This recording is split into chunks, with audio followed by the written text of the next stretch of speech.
Tetapi bila mana Allah telah buat keputusan Nabi yang terakhir yang bakal dilahirkan ke muka bumi ini sebelum kiamat, risalah dan nubuah kenabian ini bukan untuk kaum Arab sahaja, bukan untuk bangsa Farsi, bukan untuk bangsa Rom, tetapi Allah utuskan wa ma arsalnaka illa rahmatan lil alamin. Tidak aku utuskan Muhammad melainkan penyebar rahmat.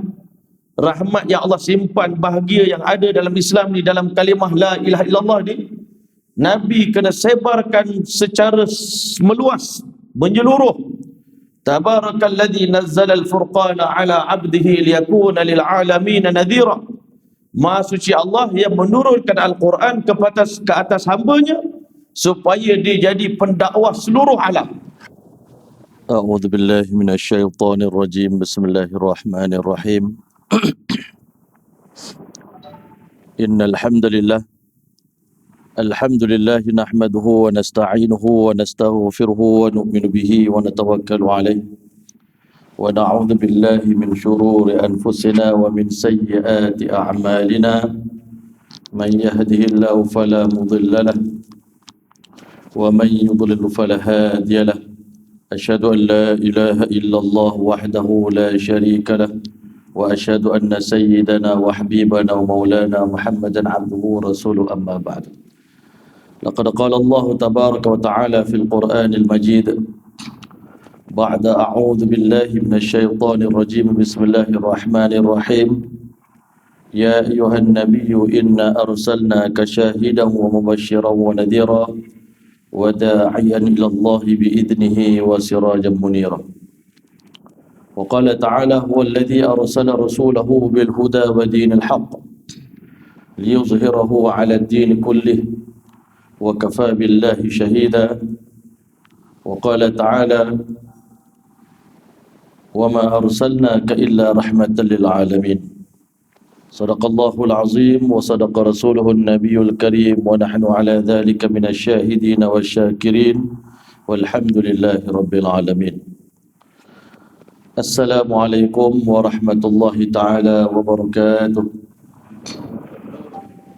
Yang dimuliakan Tuan Imam, Barisan Ahli Jawatankuasa Surau Putra Al-Amin, pimpinan-pimpinan agama, pimpinan-pimpinan masyarakat, muslimin muslimat, hadirin hadirat yang dirahmati oleh Allah Subhanahu wa taala sekalian.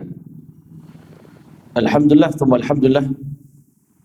Bersyukur kita kehadrat Allah Subhanahu wa taala dalam kehidupan kita yang sementara di dunia yang fana ini. Allah yang Maha mengetahui, yang Maha bijaksana. Allah Ta'ala tahu segala keperluan hidup kita dan Allah Ta'ala telah sempurnakan keperluan hidup kita. Bahkan sebelum Allah lahirkan manusia ke muka bumi ini, Allah Ta'ala telah tentukan setiap orang berapa banyak benda yang dia nak makan sepanjang dia hidup di dunia, berapa titisan air, berapa teguk air dia akan minum, berapa nafas yang dia akan sedut. Tetapi ulama beritahu kerana manusia diciptakan daripada roh dan jasad, bukan sekadar makanan jasmani saja ditentukan oleh Allah Ta'ala, tetapi yang lebih penting daripada jasmani adalah makanan rohani. Kerana hakikat sebenarnya jasad manusia ini dipinjamkan oleh Allah hanya untuk tempoh 60 tahun saja. Sementara roh manusia Allah ciptakan dia untuk kekal abadi selama-lamanya sehingga ke syurga. Bahkan ulama kata umur ataupun usia roh kita lebih tua daripada usia jasad kita. Sebelum kita dilahirkan ke muka bumi ini, roh kita telah pun wujud. Roh kita telah kenal Allah. Memandangkan roh ni umurnya lebih panjang daripada umur jasad, dan keperluan roh, kekuatan roh melebihi daripada kekuatan jasad. Sebab itulah Allah Ta'ala telah sebelum melahirkan manusia ke muka bumi ini, Allah Ta'ala telah buat satu salasilah, sebuah ketentuan untuk memenuhi keperluan rohaniah manusia ni, keperluan roh manusia. Allah berjanji untuk mengutuskan para anbiya alaihimus salatu wassalam untuk menerangkan, menceritakan kepada manusia apa itu perintah Allah, apa itu agama. Yang hakikatnya agama adalah makanan rohani Dengan agamalah manusia akan berjaya, dengan agamalah manusia akan mulia, dengan agama manusia akan tinggi, dengan agama ini manusia akan mengecap kebahagiaan. Hanya dengan agama inilah segala hajat dan keperluan manusia akan terpenuhi. Dengan agama juga keperluan duniawi akan dipenuhi oleh Allah. Berkat agama, makanan yang merupakan keperluan hidup manusia pun akan jadi barakah. Ada agama, gaji yang kita dapat pun akan jadi berkat. Sebab itu kata Imam Syah Waliullah Muhaddis Dahlawi, hakikat sa'adah al-abadiyah, hakikat kebahagiaan yang abadi, Masya Allah, bukan ada pada material. Tidak ada, Allah Ta'ala tak letak pada kebendaan. Tetapi hakikat kebahagiaan yang dicari-cari oleh seluruh manusia, sama ada yang beriman ataupun yang tidak beriman, hanya Allah simpan rahsia ini dalam agama Allah Ta'ala. Siapa saja di kalangan manusia yang amalkan agama, ambil agama, jadikan agama sebagai pegangan hidup dia, maka dialah orang yang paling berjaya dalam dunia ini, orang yang paling mulia di atas muka bumi ini, orang yang paling bahagia di atas muka bumi ini, walaupun tanpa singgah sana. Dia akan bahagia walaupun tanpa harta, tanpa kedudukan. Dialah orang yang paling mulia di atas muka bumi ini. Sebab itulah kata Imam Syah Waliullah Muhaddis Dahlawi, kalaulah Allah letak kemuliaan manusia, kebahagiaan manusia ini pada kebendaan, pada kemahiran fizikal, nescaya burung lebih berjaya pada kita kerana dia pandai terbang. Burung lebih bahagia daripada manusia. Kalaulah seandainya kebahagiaan manusia tu Allah letak pada kemahiran berenang, nescaya ikanlah makhluk paling berjaya dalam dunia ini. Hari ini manusia mencari-cari makna bahagia, tak erti. Kalau Nabi tak khabar, Nabi tak oyak, Nabi tak bagi tahu, manusia tak tahu rupanya bahagia ni ada dalam agama, dalam kalimah la ilaha illallah Muhammadur Rasulullah. Kata Syekh Yusuf Kandahlawi rahmatullah alaih, Allah Ta'ala tak letak bahagia di luar tubuh badan manusia. Bahagia ni Allah simpan dalam hati orang beriman, dan rahsia bahagia ni Allah letak dalam kalimah la ilaha illallah Muhammadur Rasulullah. Hakikat sebenarnya, siapa yang memiliki kalimah ini, dialah orang paling bahagia di atas muka bumi ini. Hari ini manusia tak jumpa jalan bahagia, tak kenal, tak reti. Maka kerana burung dia rasa lebih bahagia, maka dia pun buat keputusan nak jadi macam burung, nak terbang macam burung, cuba berasa. Kan? Tapi kita terbang-terbang mungkin jatuh mati, tuan-tuan. Kita ingat bahagia dengan berenang dalam air. Kita pun cuba-cuba berenang, lemas mati, tuan-tuan. Rupanya tak jumpa jalan bahagia. Ujung-ujung sebelum kita mati baru tahu Allah simpan rahsia kebahagiaan untuk manusia ni dalam agama. Sebab itulah Allah Ta'ala hantar Nabi besar Muhammad sallallahu alaihi wasallam yang akan kita baca sirah tentang Nabi. Kalau sebelum Rasulullah sallallahu alaihi wasallam, semua nabi-nabi diutuskan untuk wilayah ataupun ruang lingkup dakwah yang kecil.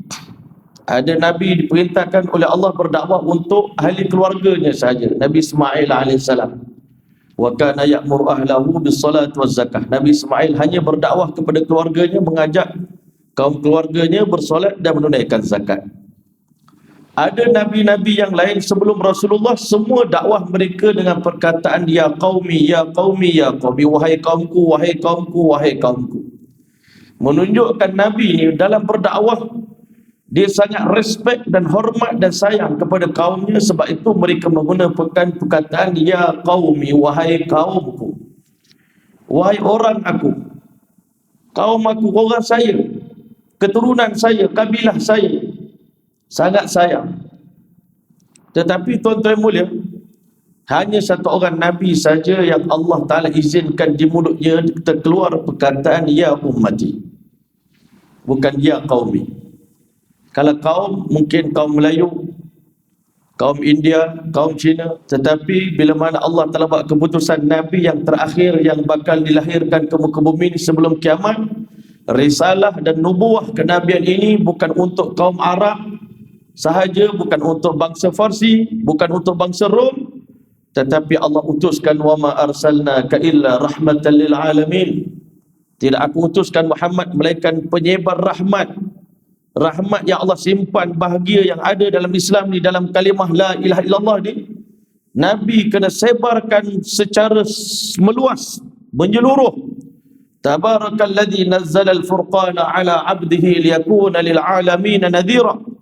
Maha suci Allah yang menurunkan Al-Quran ke atas hamba-Nya supaya dia jadi pendakwah seluruh alam, pendakwah universal.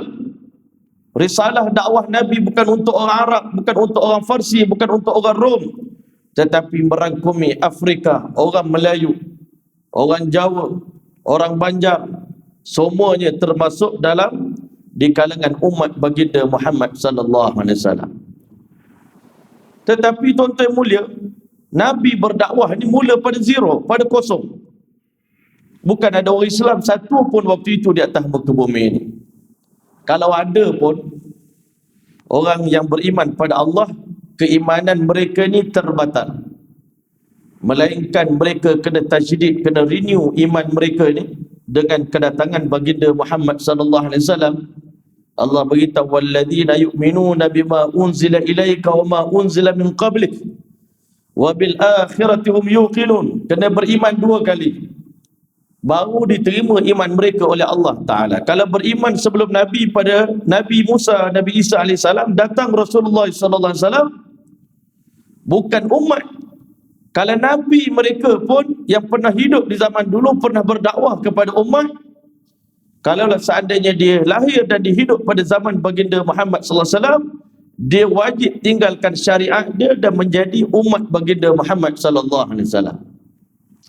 Hanya sahaja Allah bagi pada Nabi ni tuan-tuan dua jenis umat. Satu ulama kata umat ijabah, satu lagi dinamakan umat dakwah. Umat ijabah ni macam kita tuan-tuan, umat yang mana sudah menerima hidayah, sudah menerima Islam, telah menerima kalimah la ilaha illallah, umat yang telah beriman kepada baginda. Ini dipanggil umat ijabah, yang telah ajibu da'i Allah, mereka telah menyahut panggilan da'i Allah. Kita dah menerima panggilan Nabi, seruan Nabi. Satu lagi jenis umat dipanggil umat dakwah, umat yang mereka ni juga umat Nabi. Orang kafir pun umat Nabi, orang asli pun umat Nabi, orang Cina pun umat Nabi, orang India pun umat Nabi, orang Afrika pun umat Nabi, orang Kristian, Yahudi pun umat Nabi. 73 golongan yang Nabi kata umat aku akan terpecah kepada 73 golongan, semuanya umat Nabi belaka.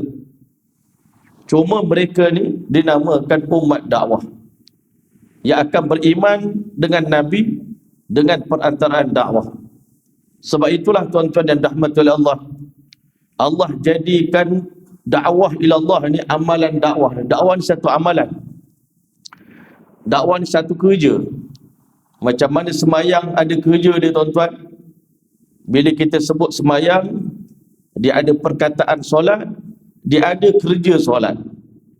Sehingga kalau ada satu orang dia cuma berniat nak semayang tapi dia tak buat pergerakan solat, dia tak ambil wuduk, dia kata dia semayang pakai niat, maka sembahyang dia tak diterima.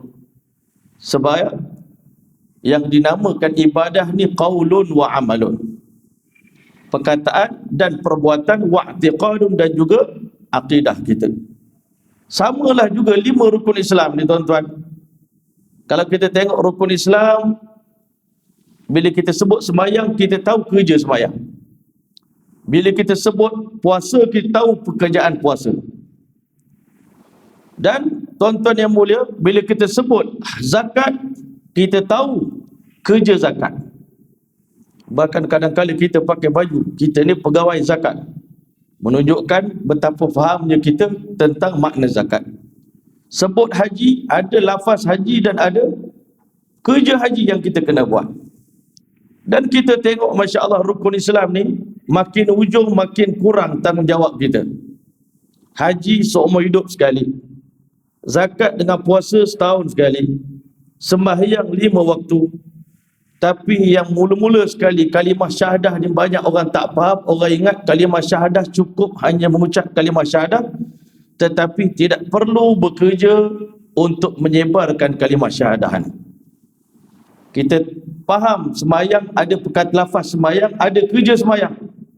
Kalau hanya orang cakap saya nak semayang tapi selagi dia tak angkat takbir, tak dikira semayang.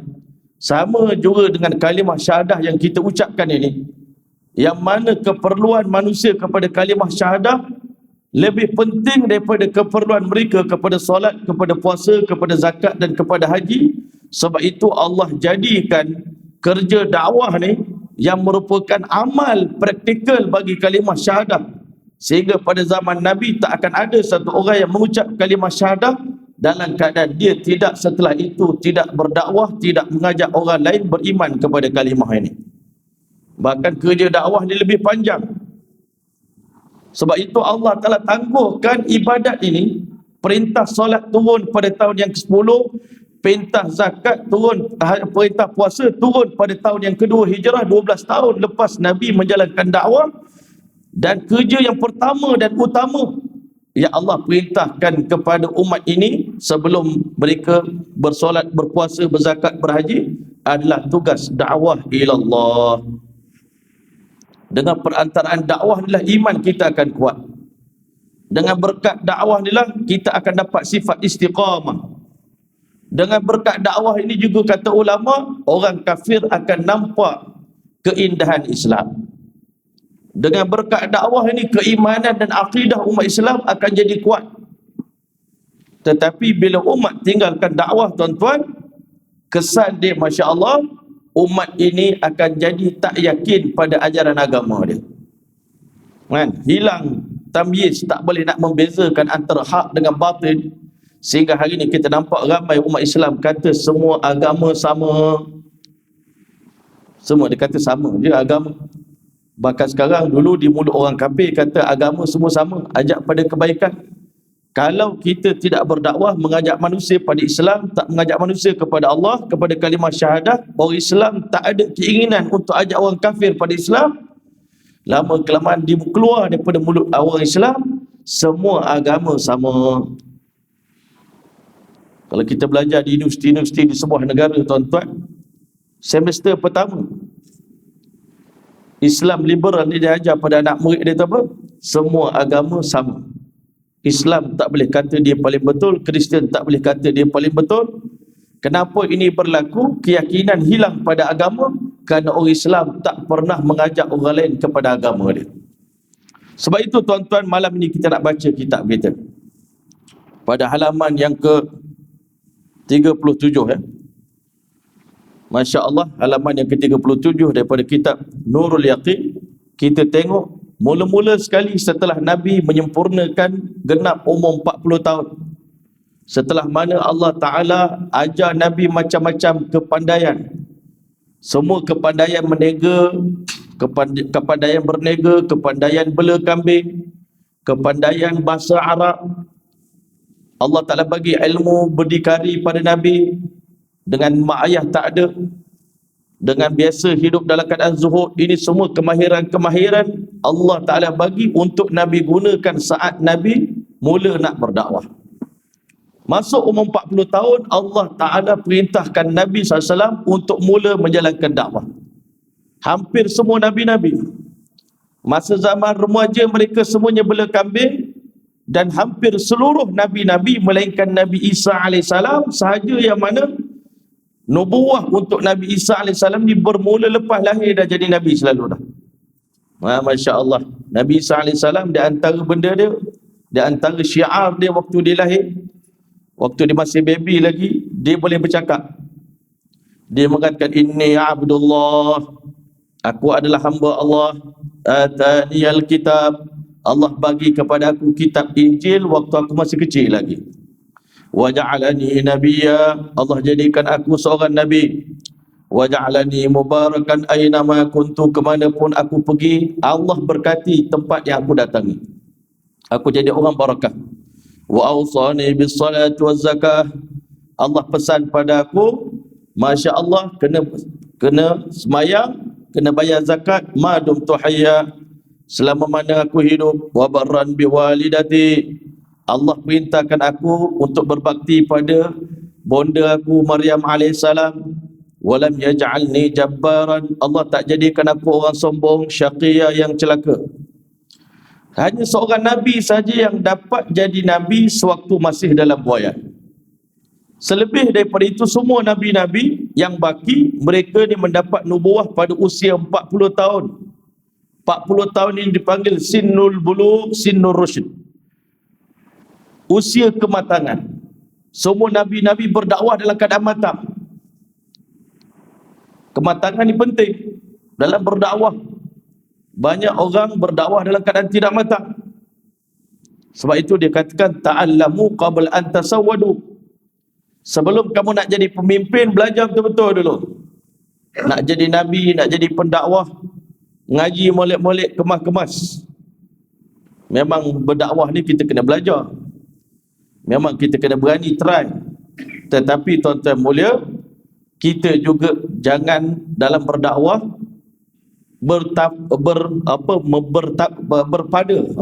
berpada dengan semangat semata-mata. Nak berdakwah ni penting ilmu, tuan-tuan. Ilmu yang Allah Ta'ala berikan kepada kita. Sebab tu Nabi ni package Allah bagi dia ilmu, dan Allah ajar adab dan akhlak. Dengan akhlak itulah Nabi SAW berdakwah. Hari ni banyak juga pendakwah berminat nak berdakwah tapi lupakan adab dan akhlak. Kita ingat orang terkesan dengan percakapan kita. Sebenarnya jarang orang dapat hidayat dengan percakapan, dengan ceramah, kan? Dengan tazkirah. Jarang orang dapat terkesan mendengar tazkirah kita. Lebih-lebih lagi orang non-Muslim. Non-Muslim mana dia tengok tazkirah kita, YouTube kita dia tak tengok. Ya, tuan-tuan.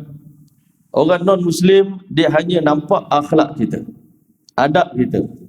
Sebab itu Rasulullah SAW ni, sebelum dia dilantik menjadi Rasul, Allah dah sempurnakan segala kepribadian Nabi. Syama'il Muhammadiyah dah sempurna. Sebab itu hari ni kalau kita tak sempurna, kita kena berusaha ke arah kesempurnaan. Kita kata memanglah kita tak akan mampulah nak sama macam perangai Nabi, adab Nabi, akhlak Nabi.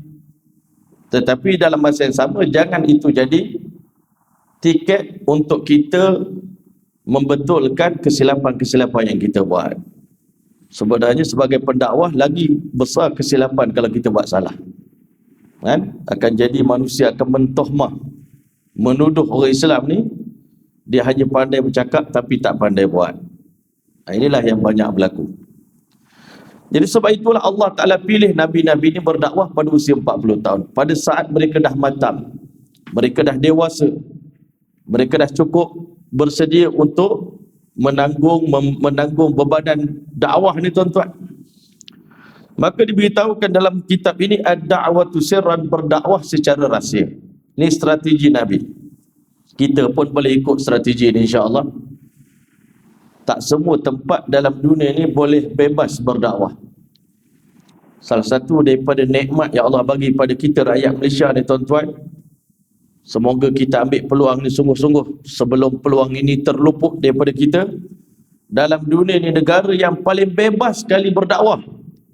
Nak dakwah pada orang Islam, nak dakwah pada orang bukan Islam, nak dakwah remaja, nak tackle orang gelandangan, Allah bagi.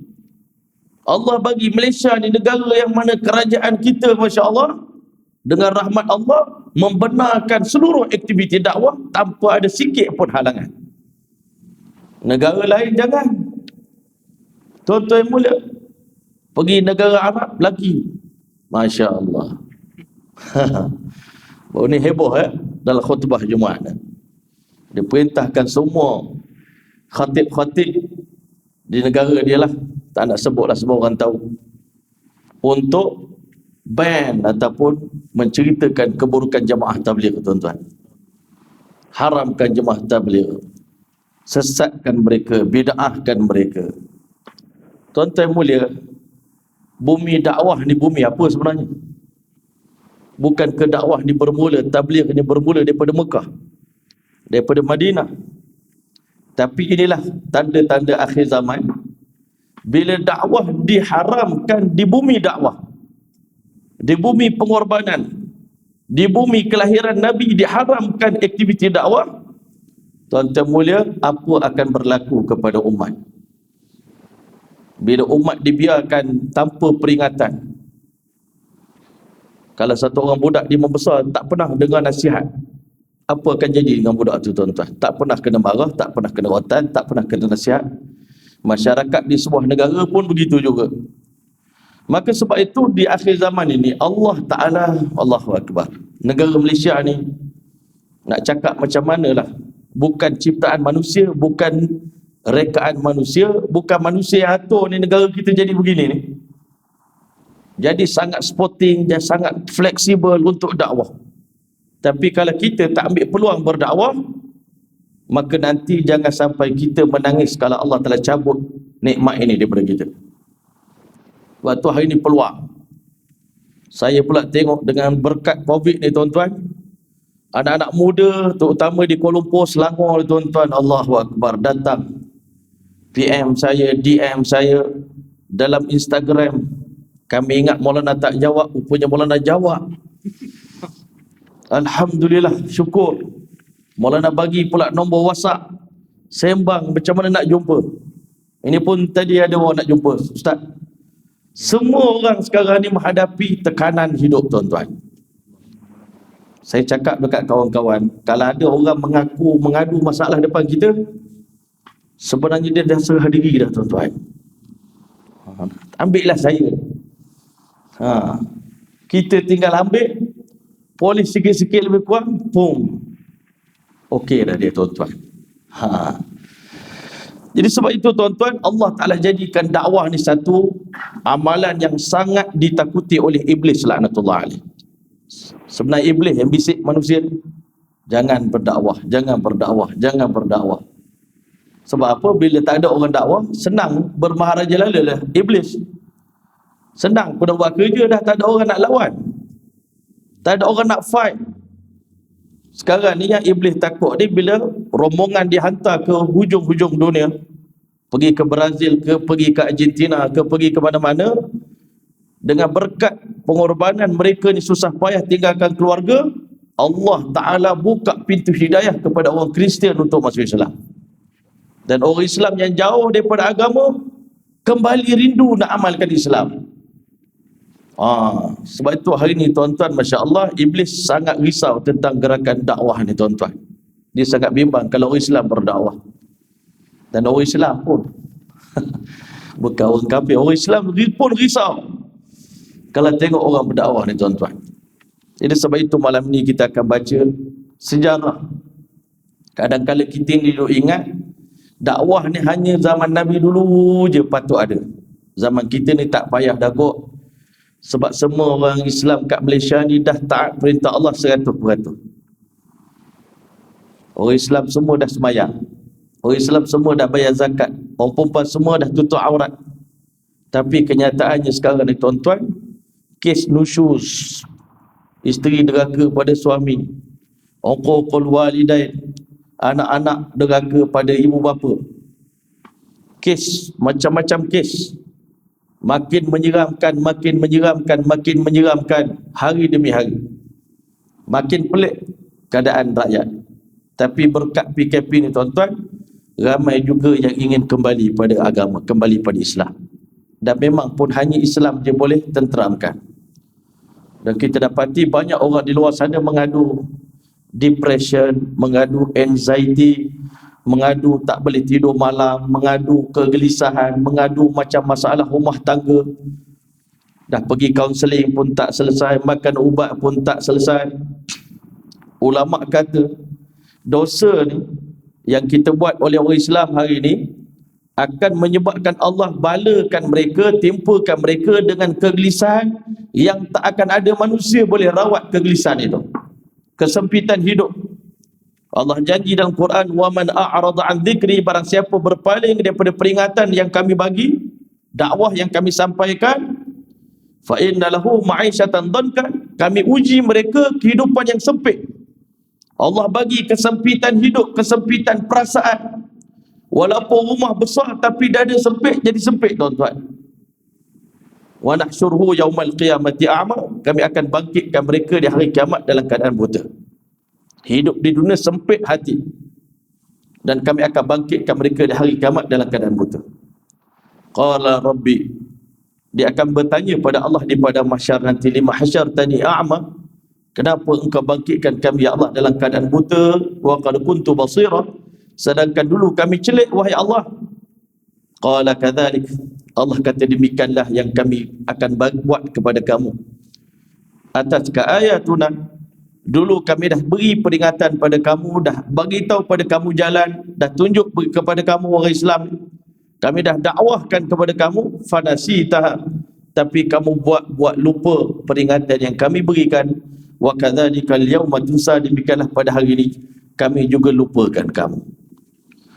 Jadi tuan-tuan, hari ini orang Islam lupa kerja dia yang utama, kerja dia yang paling penting tuan-tuan, iaitu dakwah ni tuan-tuan. Sedangkan kita tahu sebelum azan, sebelum kita sembahyang, kita kena dakwah dulu. Sebelum kita buat apa-apa, disunatkan kita berdakwah dulu tuan-tuan, kerana dakwah ni akan menyebabkan ada roh dalam ibadah yang kita lakukan. Satu orang yang berdakwah sebelum sembahyang, sebelum dia sembahyang, cuba tuan-tuan pergi keluar, ajak orang datang ke masjid. Lepas tu tuan-tuan sembahyang, khusyuk tak sembahyang itu? Khusyuk tuan-tuan. Sebab kita sebelum sembahyang, kita dah dakwah orang kepada sembahyang, Allah berikan hakikat solat kepada kita.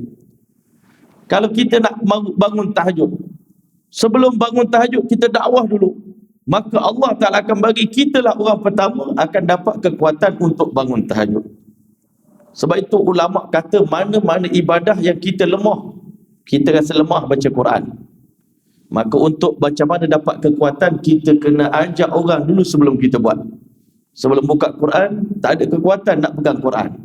Dakwah cerita tentang pentingnya baca Quran, Allah bagi kekuatan untuk baca Quran. Itu Allah buat khususiat, khasiat dalam dakwah ila Allah. Sebab itu Nabi ni mula-mula sekali tugas sebagai Rasul, tak ada benda lain melainkan dakwah ila Allah, mengajak manusia kepada Allah Ta'ala. Maka dikatakan ad-da'watu sirran, Nabi berdakwah dalam dua fasa tuan-tuan. Yang pertama ad-da'wah sirran, berdakwah secara rahsia, dan yang kedua ad-da'watu jahran, berdakwah secara terang-terangan. Ini strategi Nabi. Kita pun dalam dakwah begitu juga tuan-tuan. Semalam kami approach satu, Masya Allah, satu sahabat lah, Masya Allah, saya bawa sahabat yang lain, tapi dalam berdakwah ni pun kena ada skill tuan-tuan. Bukan main terjah je, dia ada skill dia tuan-tuan. Kalau kita nak orang terima dakwah kita ni, kena ada skill. Orang yang nak datang pada kita ni tuan-tuan, ada orang yang memang dah perlu dan dahaga dan terkapai-kapai, memang dia nak minta kita tolong dia. Kalau kita tak tolong, mungkin dia bunuh diri, mungkin dia dah terlalu tertekan. Orang macam ni kita suruh buat apa pun dia akan buat.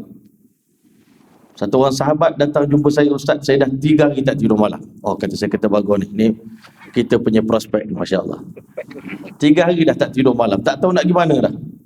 Saya kata tak apa, boleh, tapi satu syarat, kena dengar cakap saya. Orang macam ni dia akan buat apa saja. Satu lagi mad'u kita ni tuan-tuan, orang yang tengah senang lenang, dia tak ada masalah. Jadi orang macam ni tak boleh ambil terus. Kita kena tackle dia dengan benda yang dia suka, Masya Allah. Dia minat apa? Minat kereta, kita pergi main kereta dengan dia. Satu orang VVIP dekat Malaysia ni, dia kata saya tertarik bila Maulana datang naik motor besar ke rumah saya. Saya kata memang kenalah dengan jiwa saya ni. First impression, saya tengok tu terus saya terpikat dia ni, memang saya boleh ikut dia. Masya Allah. Kita nak tackle orang ni, kita kena ada skill juga tuan-tuan, bukan main terjah je. Berdakwah pun ada skill juga. Jadi tuan-tuan, Nabi pun berdakwah dengan skill. Mula-mula Nabi berdakwah secara rahsia kepada orang yang kenal Nabi, yang boleh terima Nabi, sekali cakap terus terima. Itu dia punya skill Nabi. Faqama sallallahu alaihi wasallam, maka bangkitlah baginda sallallahu alaihi wasallam bil amri, dengan menjalankan perintah Allah. Setelah mana Nabi ni lama duduk dalam keadaan menggigil, dapat surah Iqra, lama berselimut demam Nabi ni, ketakutan. Allah Ta'ala pun perintahkan Nabi untuk bangkit berdakwah. Ya ayyuhal mudaththir qum fa'anzir. Wahai orang sedang berselimut, bangun beri peringatan. Kita orang Islam pun sekarang ni tengah duduk berselimut ni, tengah duduk dalam comfort zone, dalam zon selesa. Dan kita hari-hari marah orang, apa nak jadi dah dengan rakyat kita, apa nak jadi dengan orang muda kita, apa nak jadi dengan orang perempuan kita, apa nak jadi dengan orang ni, kita duk marah orang. Tapi kita belum bangun. Kita duk marah gelap ni, gelap tak hilang. Kita kena bangkit untuk hilangkan kegelapan, bawa cahaya, bawa agama. Kita marah orang muda, tak selesai. Kena pergi pimpin tangga orang muda, bawa ke rumah Allah, bawa ke masjid, baru selesai. Kalau tak sampai bila-bila, macam itulah keadaannya. Maka Nabi SAW bangkit wa da'a li'ibadatillahi, dan dia telah mendakwah manusia untuk mengabdikan diri hanya kepada Allah Ta'ala. Hari ini punca kerosakan dalam dunia ini kerana manusia syirik kepada Allah. Manusia tidak mengabdikan diri kepada Allah. Itu punca kerosakan di dunia ini. Walaupun kita nampak setengah-setengah kita terkesan dengan orang Eropah, orang putih ya. Kita kata masyarakat orang putih ni walaupun dia tu, tapi dia baik. Baik depan kita tuan-tuan. Tapi di belakang berapa banyak kerosakan-kerosakan yang telah dia buat. Zaharal fasadu fil barri wal bahri bima kasabat aydin nas. Kerosakan di bumi, kerosakan di laut, semua dia orang yang buat. Jadi sebab itu tuan-tuan, hari ni orang Islam tak boleh biarkan benda ni. Sebab ulama kata orang Islam adalah imam bagi dunia ni. Orang Islam adalah imam, orang non-Muslim adalah makmum. Jadi jangan imam biar makmum yang buat kerja. Memang kelang kabutlah dunia. Imam yang kena pimpin mereka, sebab mereka tak tahu. Mereka ni dalam kejahilan. Maka mula-mula sekali dakwah, kena betulkan akidah, keimanan kepada Allah Ta'ala. Walaupun semua agama mengajak kepada kebaikan, tapi satu benda yang agama lain tak pernah ajar kepada penganut dia, melainkan Islam saja, iaitu Islam saja mengajar dosa paling dibenci oleh Allah adalah syirik. Walaupun agama lain cakap zina pun tak boleh, Islam pun cakap zina haram. Agama lain pun cakap ambil barang orang tanpa izin, mencuri itu haram. Islam pun kata haram. Tapi satu benda yang agama lain cakap tidak haram, syirik kepada Allah Ta'ala. Dosa yang dalam Islam Allah kata inna syirka la zulmun azim. Dosa mensyirikkan Allah, itulah kezaliman yang paling besar sekali. Tak ada dosa lebih dibenci oleh Allah daripada syirik. Sebab Allah benci syirik, Allah Ta'ala perintahkan Nabi dakwah kepada tauhid.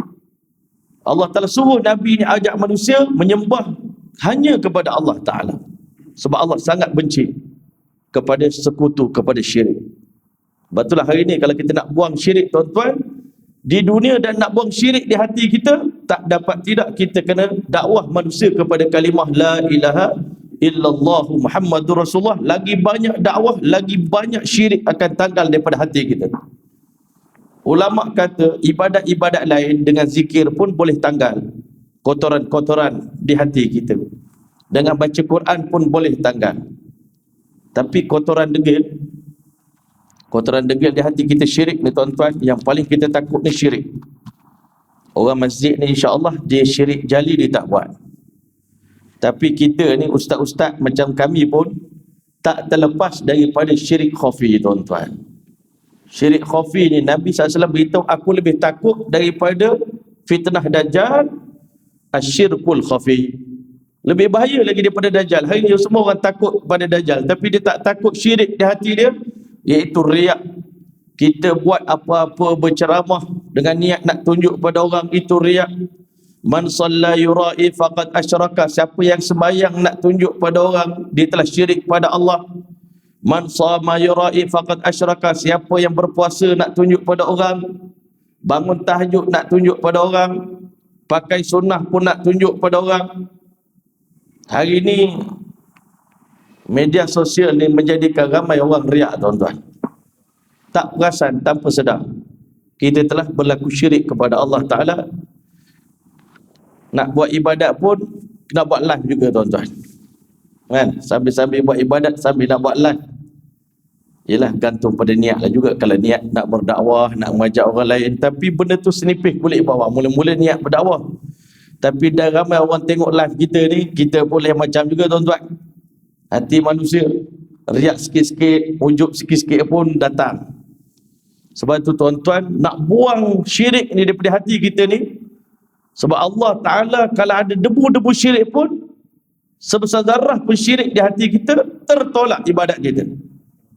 Sebab itu orang Islam kalau tak berdakwah tak boleh nak hilang. Sebab dakwah ni umpama klorok tuan-tuan, yang boleh menanggalkan kotoran degil yang payah nak tanggal daripada hati kita.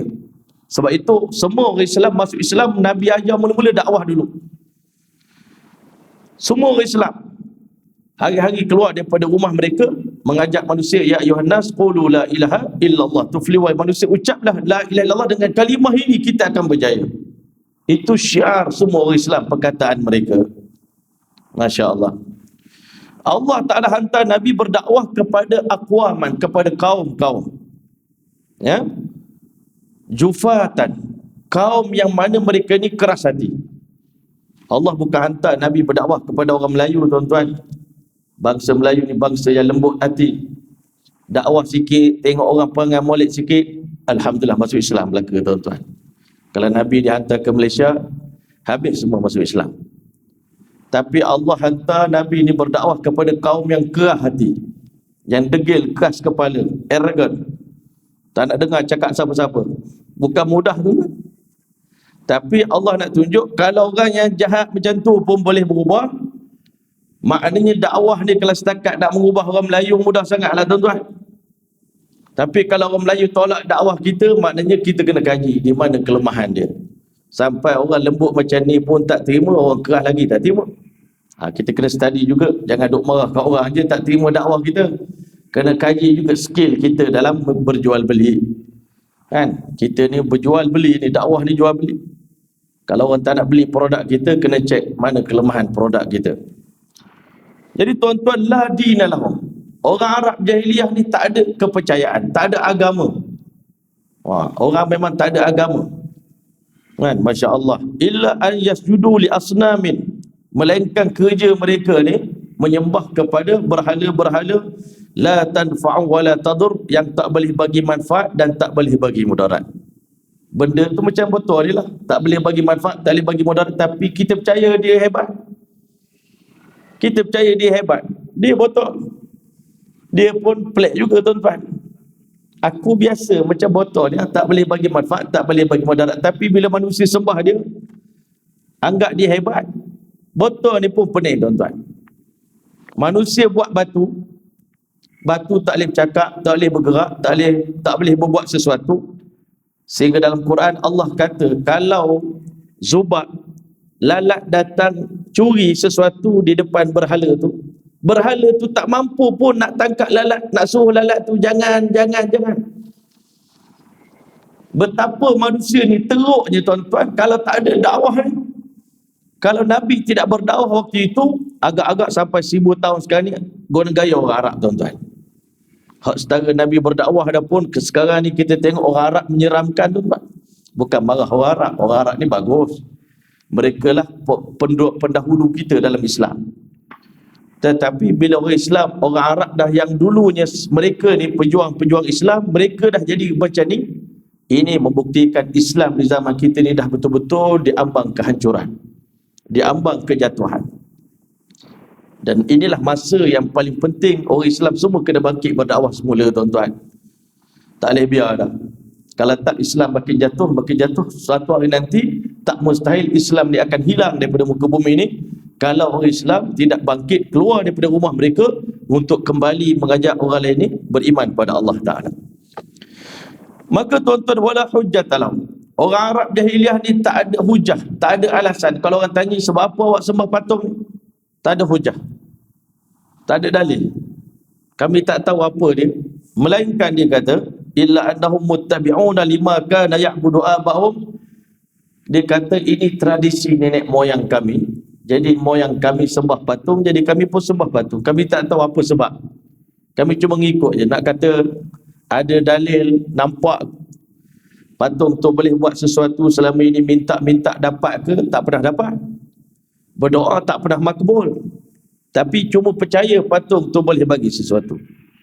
Sebab itu tuan-tuan, kita ni kena kesian pada orang bukan Islam. Kita bukan benci pada mereka. Sebab mereka ni tak pernah ada orang khabar, tak pernah ada orang beritahu. Kan, Masya Allah. Banyak kawan-kawan kita, bila kita dakwah dia kata kami tak pernah tersentuh dengan dakwah ni. Tak pernah ada orang approach, tak pernah ada orang ajak. Sama juga dengan orang Islam, tuan-tuan. Mungkin golongan atasan yang terlalu tinggi jawatan mereka, kadang-kadang bila kita datang ke rumah dia, selama ini tak pernah ada orang approach saya. Saya nak juga. Satu orang Mak Saleh, tuan-tuan, dulu saya pergi ziarah dia di Cameron Highland, tuan-tuan, Masya Allah. Sekarang ni Alhamdulillah dia punya dah masuk Islam, tuan-tuan. Allahu Akbar. Hebat teman-teman kita, sahabat-sahabat kita, dakwah dia. Saya pergi ziarah dia beberapa tahun yang lepas. Dia ni bela kuda 50 ekor, tuan-tuan. Allahu Akbar. Tapi masa kita pergi ziarah tu, ada seekor anjing daripada luar negara lah, lawa lah anjing tu. Duduk keliling-keliling saya ni, jilat-jilat saya punya seluar, tuan-tuan. Kan? Mak Saleh tu kata, hey, we know. Hey, jangan jilat. We know it is dalam Islam haram, it is haram. Tapi dah menghalang-halang anjing tu jilat seluar saya. Saya kata tak apalah, haram pun kita boleh samak. Saya nak tunjukkan akhlak daripada dia, saya peluk anjing tu. Saya peluk anjing tu, saya macam sayanglah anjing tu. Nak ambil hati dia, tuan-tuan.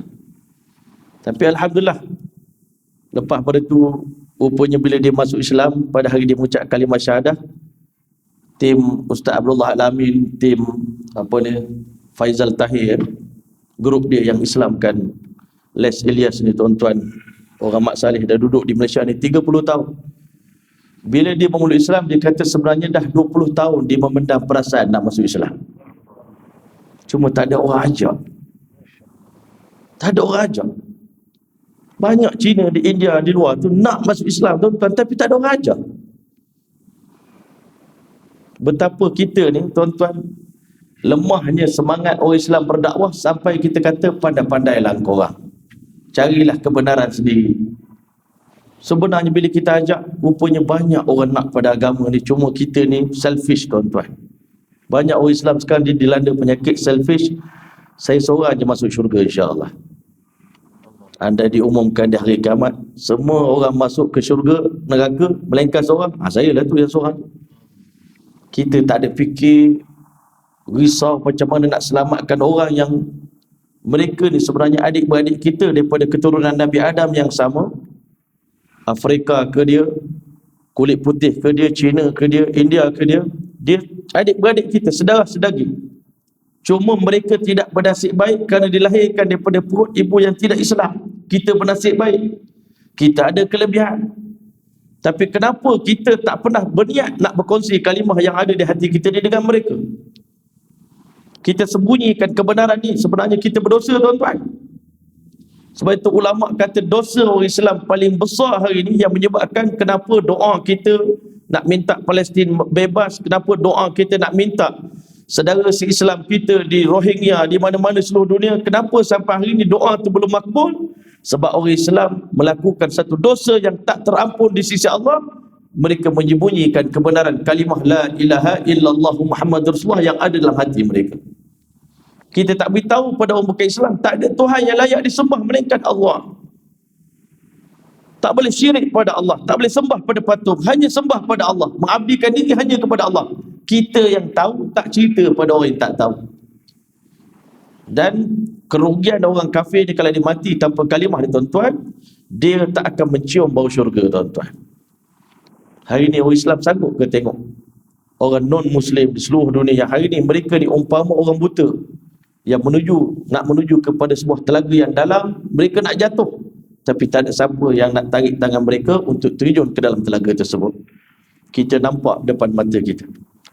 Sebab itu, tuan-tuan, dakwah ni bukan kerja mufti, bukan kerja qadi, bukan kerja jabatan agama, bukan kerja JAKIM. Dakwah ni kerja seluruh orang Islam yang mengaku beriman pada kalimah la ilaha illallah Muhammad Rasulullah Macam mana tiap-tiap hari kita semayang, tiap-tiap bulan puasa kita puasa, maka begitulah juga kerja orang Islam hari ini.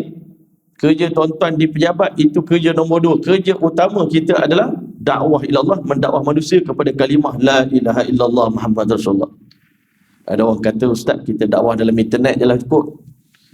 Sebab kita takut nak jumpa orang tuan-tuan. Kalau jumpa orang ni tuan-tuan berdebar, nak dakwah orang daripada Islam ni berdebar tuan-tuan, kita takut macam-macam benda akan datang pada kita. Kita kata tak apalah, kita dakwah pakai FB je lah. Dakwah pakai FB boleh, tapi tak sempurna hujah kita di hadapan Allah Ta'ala, tak terlepas. Ini sekadar orang panggil maklumat nak sharing boleh lah, tapi kita sendiri kena pergi, kena berdakwah tuan-tuan. Ya, sambung lagi tuan-tuan. Mereka mengikut agama jahiliah ni tak ada hujah. Yang kedua, walaisa indahum min makarimil akhlaq. Pada diri orang Arab waktu itu tidak ada sedikit pun akhlak yang mulia. Akhlak pun tak ada, agama pun tak ada, akhlak pun tak ada. Memang kita kalau tengok orang bukan Islam, memang dia akhlak dia begitulah, sebab dia tak pernah belajar. Orang tak pernah belajar memang begitulah. Tapi kita hari ni orang dah belajar. Kenapa akhlak kita jadi baik? Kerana kita dah belajar. Tapi orang dah belajar, jangan pentingkan diri sendiri, kita kena ajar pula orang lain. Sebab itu zaman Nabi tu agama ni turun-temurun. Belajar daripada Nabi, dapat agama pada Nabi, balik kampung, ajar orang kampung pula berdakwah pada orang kampung sebelah. Akhirnya Islam tersebar dalam masa yang singkat. Orang akhlak, dia tak ada akhlak. Orang Arab jahiliah ni tak ada akhlak.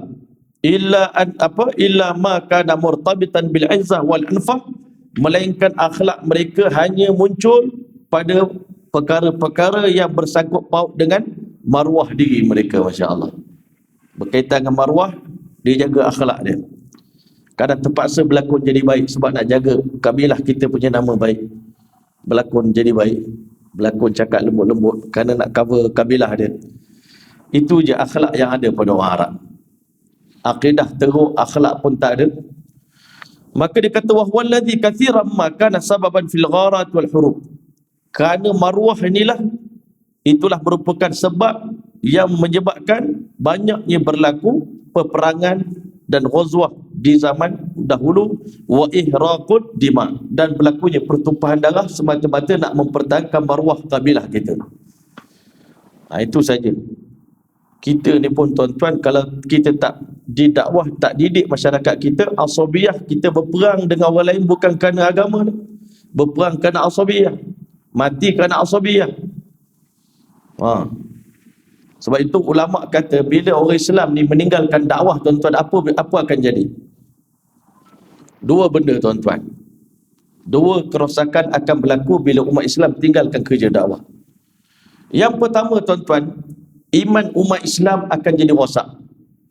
Iman kita ni, yakin kita pada Allah jadi lemah. Bila iman orang Islam lemah, orang yang iman lemah, dia akan mencari-cari jalan untuk alasan untuk tinggalkan perintah Allah. Orang yang iman lemah ni, ustaz, seluar saya kotor ustaz, jadi tak boleh semayang. Tak boleh semayang saya sebab seluar saya kena najis tadi. Padahal kain pelambak. Tapi dia tak ada kekuatan, dia cari alasan untuk tinggalkan perintah Allah kerana akibat imannya lemah. Kenapa iman lemah? Kerana orang Islam tidak berdakwah. Tapi kalau iman dia kuat, dalam keadaan tak mungkin nak amalkan agama, dia akan cari jalan macam mana boleh juga amal agama ni. Orang iman kuat macam tuan-tuan, iman kuat ni, kok mana pun nak juga sembahyang masjid. Kalau boleh nak juga sembahyang rapat. Walaupun belum lagi kemungkinan, tapi keinginan ada, kekuatan tadi. Sebab iman kita kuat. Tapi kalau iman lemah, awak mana? Dah orang tak bagi sembahyang masjid, kita tak payah pergi. Tak payahlah. Orang tak bagi sembahyang Jumaat, tak payah sembahyang, dia orang tanggunglah dosa kita. Bila kita tidak berdakwah, Allah Ta'ala akan bagi penyakit lemah iman. Bila iman lemah, kita cari alasan untuk tidak menunaikan perintah Allah. Lepas tu cari jalan pula untuk halalkan dosa. Ada kawan saya, ustaz, boleh tak saya pergi main judi sekali menang, dapat duit saya cuci, saya hantar ke madrasah ustaz, boleh? Ada orang cakap gitu, saya nak cuci duit saya, boleh ustaz? Mana boleh abang, Terbakar madrasah saya kan. Kan? Duit-duit yang tak betul jangan hantar ke tahfiz, jangan hantar ke pondok, terbakar ni tuan-tuan. Bukan dia orang sengaja cuai. Benda yang haram memang tak akan kekal. Jadi tuan-tuan boleh itu kesan bila tinggalkan dakwah. Orang Islam akan cari jalan supaya dah aku jahil, dah memang dah tentu ahli neraka, jadi tak payahlah buat apa lagi. Dia dah redha lah untuk agama, redha lah menjadi ahli neraka pun tak apa. Kita orang ni pasrah ustaz, kalau tak masuk syurga duduk tepi pintu syurga pun tak apa dah kata. Gitu. Dari iman lemah. Yang kedua tuan-tuan, bila kita tidak berdakwah, kita tak ajak orang Islam ni, remaja-remaja kita ni berdakwah tuan-tuan, maka remaja kita ni akan digunakan oleh orang batil untuk menyempurnakan kehendak mereka. Dipergunakan orang Melayu, orang Islam kita ni, remaja-remaja kita, budak perempuan kita hak lawa-lawa ni tuan-tuan, semua jadi model untuk orang batil menyempurnakan keinginan mereka. Tunjuk begitu, tunjuk ini. Kenapa sampai jadi hilang malu? Puas dah kita komplain, kan? Kadang-kadang ditunjuk itu, tunjuk ini dalam media. Sebab apa? Mereka dipergunakan di jalan yang batil kerana selama ini tak ada orang hak nak gunakan tenaga orang muda ni ke jalan yang benar. Tak ada orang nak guna. Zaman sahabat Nabi dulu, anak muda berani mati. Zaman kita pun berani mati juga. Tapi mati di jalan yang lurus, dia merempit tuan-tuan. Dia rasa bangga mati merempit. Bagus orang Mongolia. Orang Mongolia, anak-anak muda dia mati. Kalau mati dengan kuda, tengah lomba kuda, di Mongolia ada satu pertandingan. Kita ni duduk kat Malaysia baru nak main endurance 40 km, 80 km, 120 km, insya-Allah. Berhujung bulan ni madrasah saya insya-Allah akan hantar wakil dengan izin Allah, anak murid kita pergi join endurance. Insya-Allah. Kita nak biar madrasah di Malaysia ni mempelopori sukan sunnah tuan-tuan. Jadi kita hantar wakil anak murid kita, dah kita ajar, kita dah train dah apa semua, join endurance tuan-tuan. Tapi orang Mongolia tuan-tuan, kalau setakat 80 dia sengih tuan-tuan. Dia orang ada satu pertandingan endurance lomba kuda ni tuan-tuan, 1000 km. Tuan-tuan. Dan kalau mati dalam naik kuda tuan-tuan, dianggap satu kemuliaan. Kalau mak ayah ada anak mati tengah naik kuda, bagus. Kurang-kurang okey juga tuan-tuan. Ini jangan mati kerana benda sia-sia. Tapi kalau orang Islam ni, semua orang Islam berdakwah, lelaki, perempuan, tua, muda, miskin, kaya, Allah telah akan gunakan kekuatan orang muda ni untuk menegakkan kebenaran. Sebab itulah hari ni tuan-tuan, ulama kata ad-da'i la yuda'. Seorang pendakwah dia tak akan mudah dipengaruhi oleh orang lain. Tapi kenapa hari ni orang Islam mudah terpengaruh? Sampai orang mengaku Tuhan pun ada orang nak ikut. Kita bertanya, apa salah ayah bin pun ada orang nak ikut? Ustazah balik Azhar pun ikut. Sebab apa sampai jadi gitu? Minta maaf cakap, orang buatlah ajaran sesat macam mana pun mesti ada orang ikut. Sebab hari ni ahlul haq, kita orang masjid, kita orang agama, tak nak mengajak orang kepada jalan kebenaran. Mereka ni nakkan kebaikan. Kok ikut orang ni dia boleh bawa kita masuk syurga, kita pun nak masuk syurga. Sebab dia orang cakap pendosa pun ingin ke syurga, kan? Banduan pun ingin ke syurga juga. Tapi tak ada orang nak ajak. Jadi yang mengajak golongan ini, jom follow kita, masya-Allah. Lepas tu dia ikut. Sebab itulah hari ni ajaran sesat berleluasa kerana kita orang yang benar ni tak nak buka mulut mengajak orang yang kita nampak ni jauh daripada agama dekat pada agama, kerana kita tak berani nak berdakwah. Itu kesilapan kita tuan-tuan. Orang lain dia tak betul pun dia ajak. Dia yakin, confident dia punya ajaran dia betul. Rupanya ada juga orang ikut. Alhamdulillah dia kata. Kan? Masya Allah. Ajaran sesat berkembang kerana dakwah tak dijalankan. Sebenarnya masjid ni platform besar. Ajaran sesat tu dipujuk daripada belakang-belakangnya. Dia kumpul-kumpul kat mana-mana, hutan-hutan. Dia bagi orang percaya. Percaya saya Tuhan. Tengok saya ubah sikit awan, bulan tu. Tengok saya ubah sini. Dia guna sihir tuan-tuan. Percayalah orang. Sikit je benda. Tapi kita orang hak tak nak tunjuk.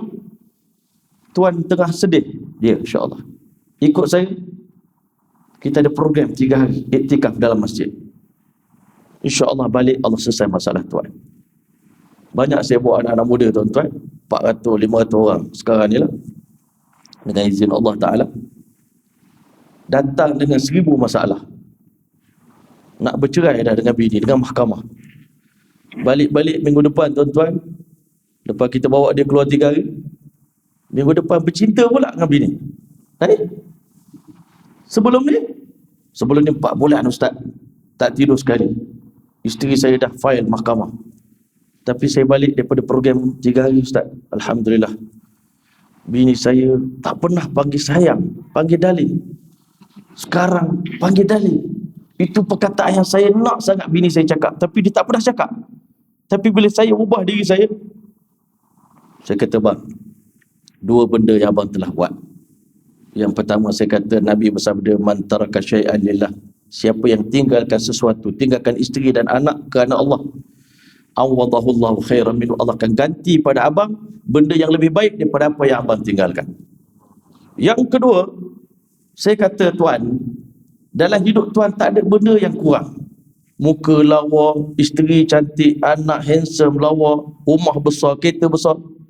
Tapi kenapa tak bahagia? Kipas memang kita tengok dari segi cantik dia, tak ada kurang pada kipas ni. Buatan Jepun. Dia punya suih dia pun tak ada kurang juga. Tapi kenapa tekan tak menyala kipas tu? Hidup kita pun begitu. Tekan doa, butang doa tak makbul. Rupanya celah-celah tu ada wayar yang short tuan-tuan. Bila kita pergi baiki diri kita, bina hubungan dengan Allah, kita seakan-akan cantum balik dia punya wayar dia tuan-tuan. Maka bila tekan, tiba-tiba menyala tuan-tuan. Rupanya mudah je hidup kita ni. Kita banyak masalah dengan isteri, masalah dengan anak, masalah dengan majikan, masalah dengan orang keliling, hutang bertimpa-timpa, masalah datang-datang sampai kita pun dah lost. Ada yang datang program kami tuan-tuan, nak bunuh diri pun ada. Tapi dia kata, Masya Allah, waktu saya nak bunuh diri tu, saya berniat, Ya Allah, kalau hari ni kau hantar satu orang jemaah yang benar datang dakwah saya, pujuk saya tak jadi bunuh diri. Ini berlaku pada orang Islam dan berlaku pada India tu tuan-tuan. Kan? Tak jadi bunuh diri, andai kata Allah hantar orang yang benar untuk bimbing kami. Kebetulan petang itu tuan-tuan, jemaah yang buat jauh lah pergi rumah ke rumah ni, tersalah ketuk. Ingatkan rumah orang Islam, dia terketuk pintu rumah orang bukan Islam, rumah orang Hindu tuan-tuan. Dia kata, oh minta maaf tuan, kami salah ketuk. Dah, tuan betul, ketuk betul dah ni. Tuan betul, saya Hindu tapi tuan ketuk rumah orang yang betul. Kenapa pula? Tadi saya bersumpah, kalau Allah Ta'ala hantar orang selamatkan saya nak ikut orang tu. Dan tuan dah datang rumah saya nak ikut tuan masuk Islam. Tak jadi bunuh diri tuan-tuan. Orang tadi pun, budak tu pun nak bunuh diri juga, yang datang tempat saya. Waktu saya nak bunuh diri, tiba-tiba ada satu jemaah tuan-tuan buat ziarah petang-petang, ketuk pintu cermin kereta saya. Saya masa tu nak bunuh diri, duduk dah masuk dalam kereta. Tapi azan asar, saya berhenti sekejap. Kerana Allah bagi hati saya lembut sikit. Lepas betul tu saya nak buat balik, tiba-tiba ada orang ketuk pintu cermin kereta saya. Saya ada dalam kereta. Tuan, kami datang daripada masjid, nak ajak tuan ke rumah Allah Ta'ala. Dia kata, Allah kabulkan doa saya. Lepas tu dia kata, tak apalah, saya macam tu, saya pergilah program dekat jalan tu. Alhamdulillah balik tu Allah Ta'ala bagi perubahan. Minggu depan dah datang pakai serban, pakai jubah dah tuan-tuan, macam ustaz. Tuan-tuan, hari ni Allahu Akbar. Ini tanda sayang kita pada orang Islam ni tuan-tuan. Kita kena bawa semua remaja-remaja kita ni tuan-tuan ke jalan Allah Ta'ala. Ramai yang sedang mencari. Budak-budak KL dia cakap kat saya, Ustaz, kami ni banyak masalah tapi kami tak jumpa kaunter pertanyaan Ustaz. Tak tahu nak pergi ke mana ni, nak pergi jumpa siapa, nak jumpa mufti ke, nak jumpa qadhi ke, nak jumpa siapa.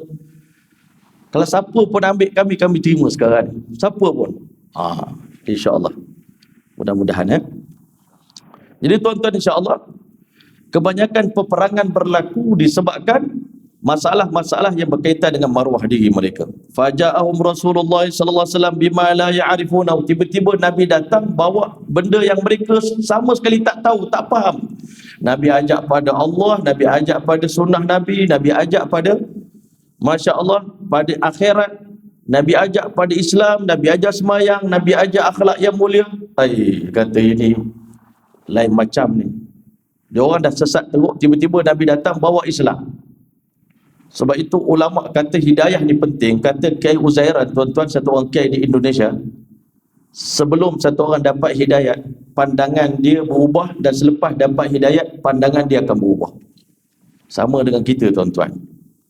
Sebelum kita dapat hidayah, kita nampak dalam dunia ni banyak yang berkuasa selain daripada Allah. Tapi bila kita dapat hidayah, kita akan faham dalam dunia tak ada siapa pun yang ada kuasa, melainkan hanyalah Allah yang maha berkuasa. Yang kedua, tuan-tuan, sebelum kita dapat hidayah, kita nampak nilai dunia ni mahal. Nilai kereta, nilai jam, nilai handphone, nampak material ni ada harga. Tapi bila kita dapat hidayah daripada Allah, kita dah nampak dunia ni tak ada harga, yang berharga adalah syurga, tuan-tuan. Selagi tak nampak syurga berharga, nilai akhirat, selagi itu maknanya kita belum lagi dapat hidayah. Kena cari lagi hidayah. Sebelum kita dapat hidayah, kita nampak mal ini ada harta, ada harga. Duit ni ada harga ni. Tetapi setelah kita dapat hidayah, barulah kita tahu yang paling berharga dalam dunia ini adalah amal, adalah amalan. Subhanallah, itu yang berharga. 2 rakaat sebelum subuh itu yang berharga. Sebab itu yang paling penting sekarang ni, kita orang Islam pun kena cari hidayah sampai perasaan kita sama macam perasaan yang dimiliki oleh para sahabat. Jadi tuan-tuan yang mulia, Nabi datang bawa agama yang bertanggah dengan akal mereka. Fadawul uqulis salimah, orang yang mempunyai akal yang sejahtera. Akal yang sejahtera. Badiru ila tasdiq, mereka bersegera untuk membenarkan ajaran Nabi. Orang masih akal dia masih lagi, orang panggil elok lagi, masih sejahtera, masih lagi murni akal dia, fikiran dia, bersegera membenarkan apa yang Nabi sampaikan. Terima terus, tuan-tuan. Wa khal'il athwa awthan, dan mereka sanggup buang berhala-berhala, patung-patung yang mereka sembah ni, tuan-tuan, sanggup buang. Ini golongan yang mana Allah Ta'ala bagi mereka hati yang masih lagi bersih, tuan-tuan, pemikiran yang masih bersih. Tapi dia kata waman a'matur riyasah, siapa yang dibutakan oleh pemerintahan, kepimpinan, oleh kuasa. Ada orang tu dia bukan tak nak terima kebenaran, tapi kuasa ni bimbang hilang. Sebenarnya dia banyak salah faham pada Nabi, sangka buruk pada Nabi, Abu Jahal apa semua ni. Dia ingat kalau kita ikut Nabi, kita kena jadi orang di bawah Nabi. Maknanya Nabi yang jadi pemimpin, kita jadi yang dipimpin, kita jadi rakyat. Abu Jahal takut hilang kuasa. Sedangkan Nabi Islam ni, dakwah ni mudah, tuan-tuan. Dakwah ni Perdana Menteri dengan kerja Perdana Menteri. Kami tak ambil pun jawatan Perdana Menteri. Awak sebagai peniaga, kekalkan dalam perniagaan tuan, tak payah ubah pun. Tetapi cuma tuan bawa agama je dalam kehidupan tuan, supaya dengan agama ni tuan bahagia, kehidupan tuan berjaya. Kita bukan dakwah nak rampas kebahagiaan orang, kita nak tambah lagi kebahagiaan di hati dia. Hari ni banyak orang salah faham. Dia ingat bila kita terima Islam, kita terpaksa tunduk kepada Islam dan kita jadi hina, kita di bawah orang Islam. Ini yang hari ni banyak orang bukan Islam faham. Kalau saya jadi masuk Islam, saya jadi Melayu, dia kata. Banyak dia salah faham. No, you still Chinese, you still India, you still Africa. Tapi you masuk Islam, you jadi Muslim. Masya Allah. Tuan-tuan mulia, ada orang yang dibutakan dengan kuasa, wastakbara, dan dia mula sombong dengan Nabi.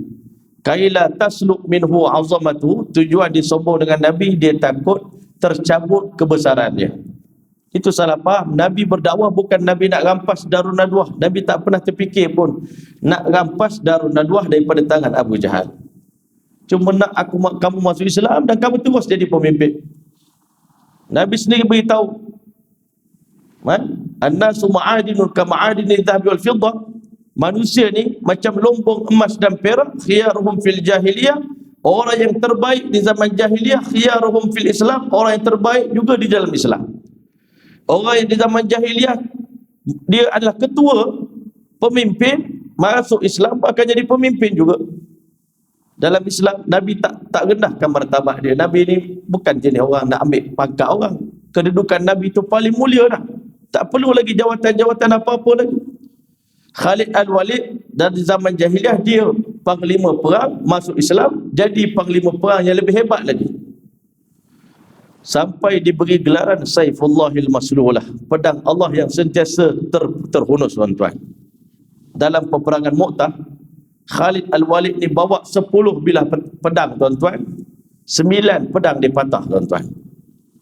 Pedang patah tapi Khalid tak patah. Allah, Nabi kata, Allah selamatkan kamu Khalid. Allah selamatkan kamu. Pedang kamu patah tapi kamu tak patah. Kerana kamu adalah Saifullah, kamu adalah pedang Allah Ta'ala. Khalid Al-Walid pun sebelum masuk Islam, dia tak tahu dia akan jadi orang hebat. Bilal pun dia tak tahu bila dia masuk Islam, Islam yang menghebatkan dia. Hari ini kita bukan hebat kerana kita manusia biasa, kerana pangkat darjat. Dengan Islam ni kita dihebatkan oleh Allah Ta'ala.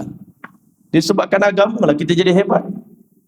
Dan orang Islam tinggal agama dia jadi hina, jadi tak hebat, hilang kehebatan, hilang kedaulatan. Tinggal agama hilang segala-galanya. Puas kita cari macam mana nak angkat balik martabat orang Melayu kita ni. Macam mana nak jadi hebat. Kita dengar dulu zaman Melaka, orang Melayu ni armada, salah satu daripada armada Turki, Empire Osmaniyah. Dulu kapal Melayu ni lebih besar lagi daripada kapal Portugis. Sebab tu bila lawan dengan tentera Melaka, tuan-tuan, Portugis kalah. Hancur Portugis, tuan-tuan. Itu kehebatan orang Melayu dulu, kerana kehebatan dia dengan Islam. Kehebatan kita ni dengan agama, bukan dengan kita, kapasiti kita sendiri. Sahabat Nabi pun dengan Islam dia jadi hebat. Sebab itu dia katakan syiar pada sahabat, nahnu qaumun a'azzanallahu bil Islam. Kalau satu umat, ya Allah muliakan kami dengan perantaraan Islam. Kalau kami tinggalkan agama ni, hina balik, jatuh balik, rendah balik. Maka tuan-tuan mulia, wa kana awwalu man sata alaihi nurul Islam, adalah orang yang pertama sekali Allah telah sinarkan dia, limpahkan di hati dia dengan nur Islam. Orang pertama terima Islam ni, orang paling mulia dalam Islam, yang paling agung dalam Islam. Siapa dia, tuan-tuan? Khadijah binti Khuwailid zawjuhu. Sayyidatina Khadijah binti Khuwailid, isteri baginda Muhammad sallallahu alaihi wasallam. Khadijah ni Nabi bagi gelaran dia afdalu nisa'il alamin, wanita terbaik dalam dunia. Ada 4 orang. Yang pertama Maryam binti Imran, yang kedua Masya Allah Asiyah binti Muzahim, yang ketiga wanita terbaik dunia adalah Sayyidatina Khadijah binti Khuwailid, dan yang keempat wanita terbaik dunia adalah Sayyidatina Fatimah binti Muhammad sallallahu alaihi wasallam. Tuan-tuan mulia, wanita ni mulia di sisi Allah Ta'ala, sangat mulia. Tapi mulianya wanita bukan kerana lawa, bukan kerana dia seksi, tetapi mulianya wanita kerana agama. Kerana mereka lah golongan yang pertama yang menerima, yang menyahut Islam yang ditawarkan oleh Nabi SAW, disebabkan tadi Khadijah menjadi wanita terbaik di sisi Allah Subhanahu Wa Taala. Mudah-mudahan isteri kita di rumah, anak kita, kan, ibu kita, kakak-kakak kita, ibu saudara kita, semuanya jadi seperti Khadijah, tuan-tuan. Menerima Islam, menerima agama, dan yakin bahawasanya dengan Islam lah kita akan mulia. Keluar daripada Islam, jauh pada agama, tuan-tuan, kita hina. Kan? Bukan mulia kerana kita banyak duit. Tak ada duit pun kita boleh jadi orang mulia, asalkan kita bawa agama dalam kehidupan kita. Ada orang tanya, ustaz duk cerita pasal agama ni, ustaz rasa kita orang ni tak beragama lagi ke? Tuan-tuan, dakwah ni satu nak mengislamkan orang bukan Islam, itu satu kerja. Satu lagi kerja dakwah, mengislamkan orang Islam. Orang Islam pun ramai lagi yang tak Islam ni, tuan-tuan.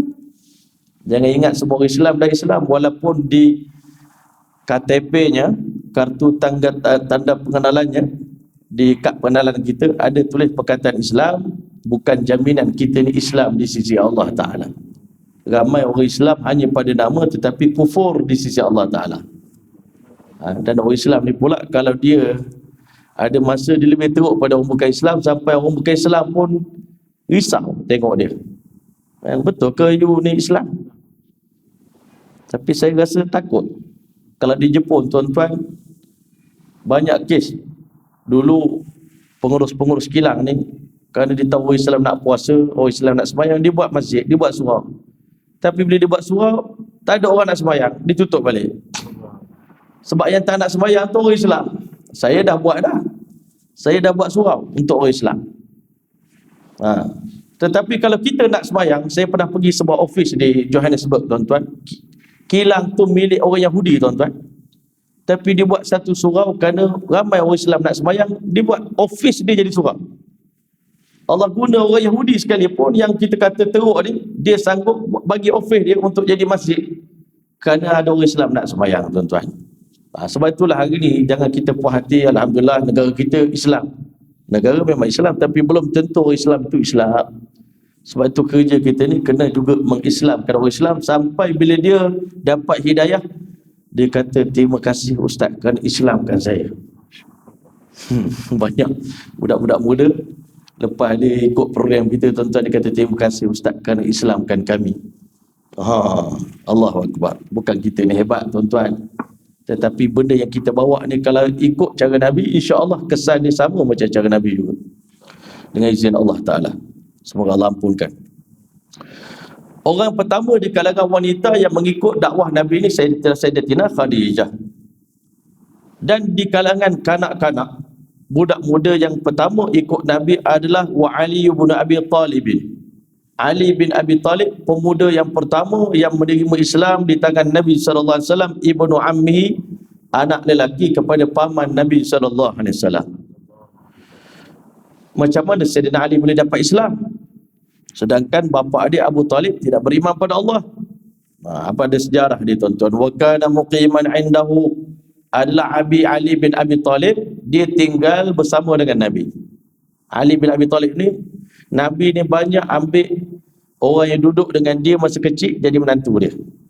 Banyak begitu, tuan-tuan. Ali bin Abi Talib jadi menantu dia. Zaid bin Harisah, anak angkat Nabi, tuan-tuan. Macam Ahlul Bait Nabi pun dikawinkan dengan orang paling rapat dengan Nabi, Ummu Aiman. Abul As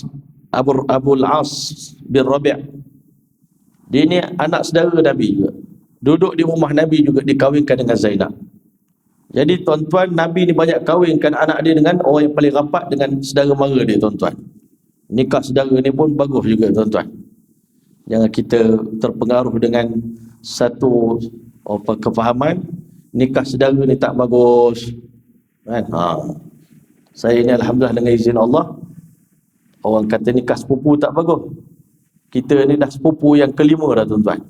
Keturunan saya ni daripada moyang nikah sepupu, atuk nikah sepupu, mak nikah sepupu, kita pula nikah sepupu, tuan-tuan. Tak ada apa pun, tapi orang Melayu kata tak baguslah, genetik lah. Sedangkan Nabi ni memang dia menikahkan Sayyidina Ali tu dengan Fatimah, anak perempuan dia. Tak ada pun keburukan nikah sepupu ni, tuan-tuan. Kalau takkan Nabi bagi pula anak perempuan dia nikah dengan Sayyidina Ali. Bagi nikah bukan kerana sepupu ke tidak sepupu, kerana kemuliaan Sayyidina Ali menjadi orang yang pertama di kalangan pemuda Islam yang beriman pada Allah Ta'ala. Lelaki yang tak pernah bersujud kepada selain daripada Allah Ta'ala, yang tak pernah bersujud pada berhala. Karamallah wajah, Allah muliakan wajah Sayyidina Ali. Sebab tu Nabi ambil jadi menantu. Tengok agama dia, bukan tengok dia sepupu atau tidak sepupu, tuan-tuan. Maka dikatakan Sayyidina Ali ni duduk di rumah Nabi, Nabi bagi makan dia, Nabi bagi minum pada dia, wa yaqumu bi amri, segala keperluan Sayyidina Ali diuruskan oleh baginda sallallahu alaihi wasallam. Kebetulan Siti Khadijah pun kaya juga. Banyak Nabi boleh balas balik jasa Abu Talib yang membesarkan Nabi masa kecil. Bila Nabi dah kaya, Nabi balas balik kepada keluarga Abu Talib.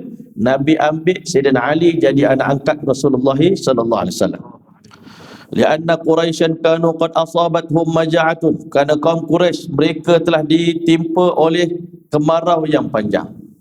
Zaman kemarau, musim kemarau telah datang.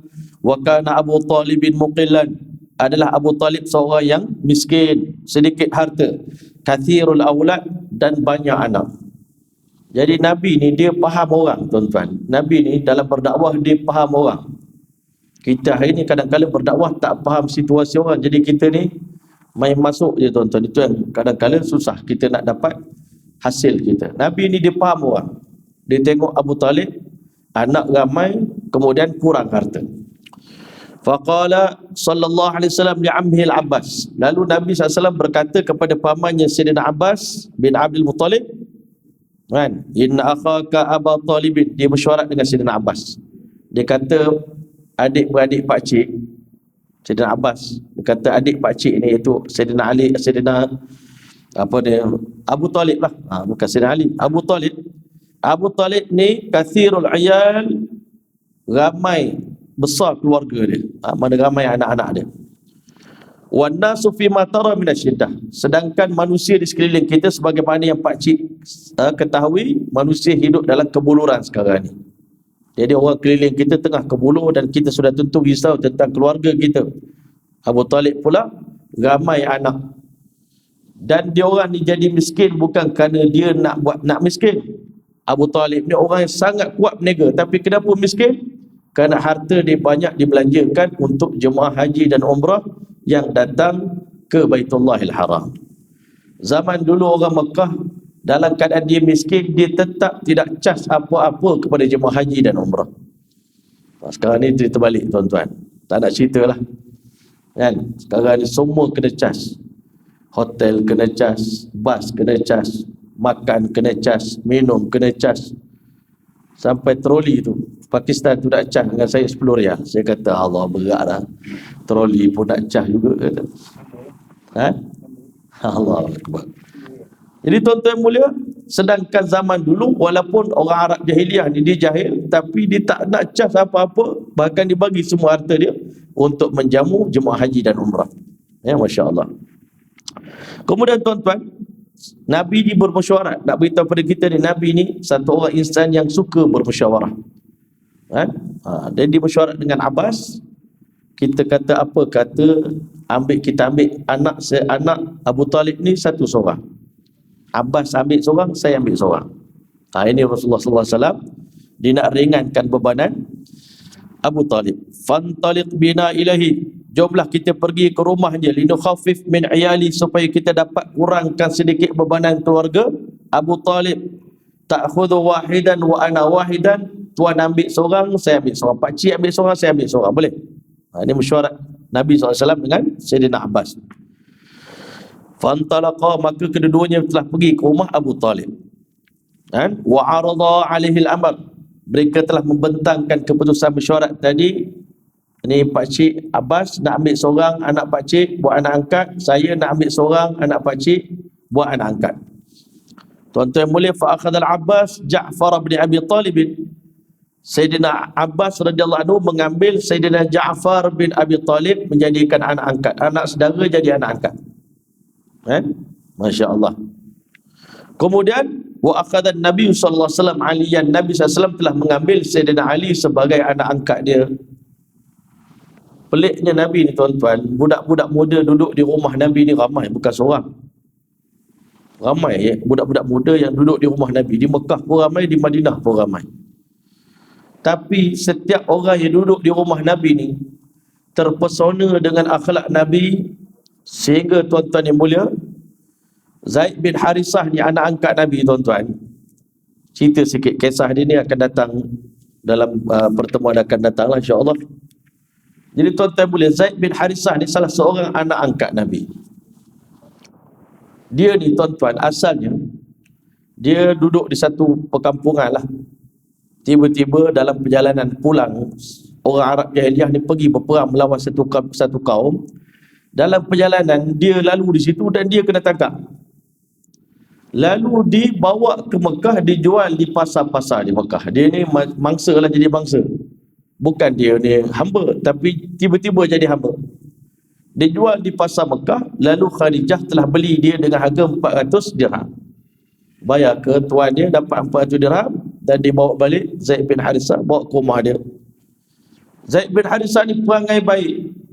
Khadijah sangat sayang dengan Zaid bin Harithah. Bila Khadijah kahwin dengan Nabi, Khadijah telah hadiahkan Zaid kepada Nabi SAW untuk tolong Nabi, bantu Nabi buat kerja. Nabi ni akhlak dia telah menyebabkan Zaid ni telah begitu sayang pada Nabi, anggap Nabi ni macam ayah dia sendiri, sampai Zaid ni digelar Zaid bin Muhammad. Zaid ni anak Muhammad. Tiba satu hari, tuan-tuan mulia, rombongan haji daripada kampung dia, tuan-tuan, datang buat haji. Tiba-tiba terserempak dengan Zaid. Dia kata, ini anak Harisah ni, macam mana dia boleh ada kat sini? Saya bukan anak Harisah, saya anak Muhammad. Dah, engkau anak Harisah, bapa engkau ada kat kampung. Selama ini kita cari budak ni tak jumpa-jumpa, ingatkan hilang, rupanya ada kat Mekah. Maka dia pun balik beritahu pada ayah dia dengan mak dia dengan pakcik dia. Datanglah satu keluarga, datang daripada kampung, datang ke Mekah.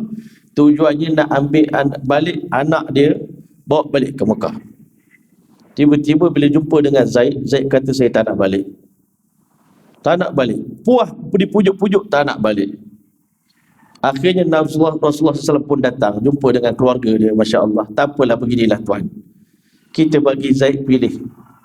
Dia nak balik ke kampung dia, dengan mak dia, dengan ayah dia, dengan keluarga dia, ataupun dia lebih selesa untuk duduk dengan baginda Muhammad sallallahu alaihi wasallam.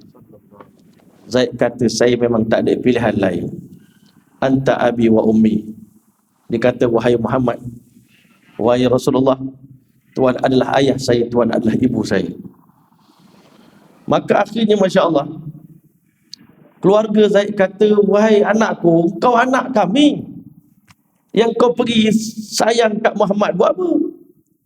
Dia kata Zaid, setelah kami melihat akhlak Muhammad sallallahu alaihi wasallam, setelah saya duduk dengan Nabi, saya dah tertarik dengan akhlak dia, maka saya dah buat keputusan untuk tak akan meninggalkan Nabi Muhammad SAW sampai akhir hayat saya.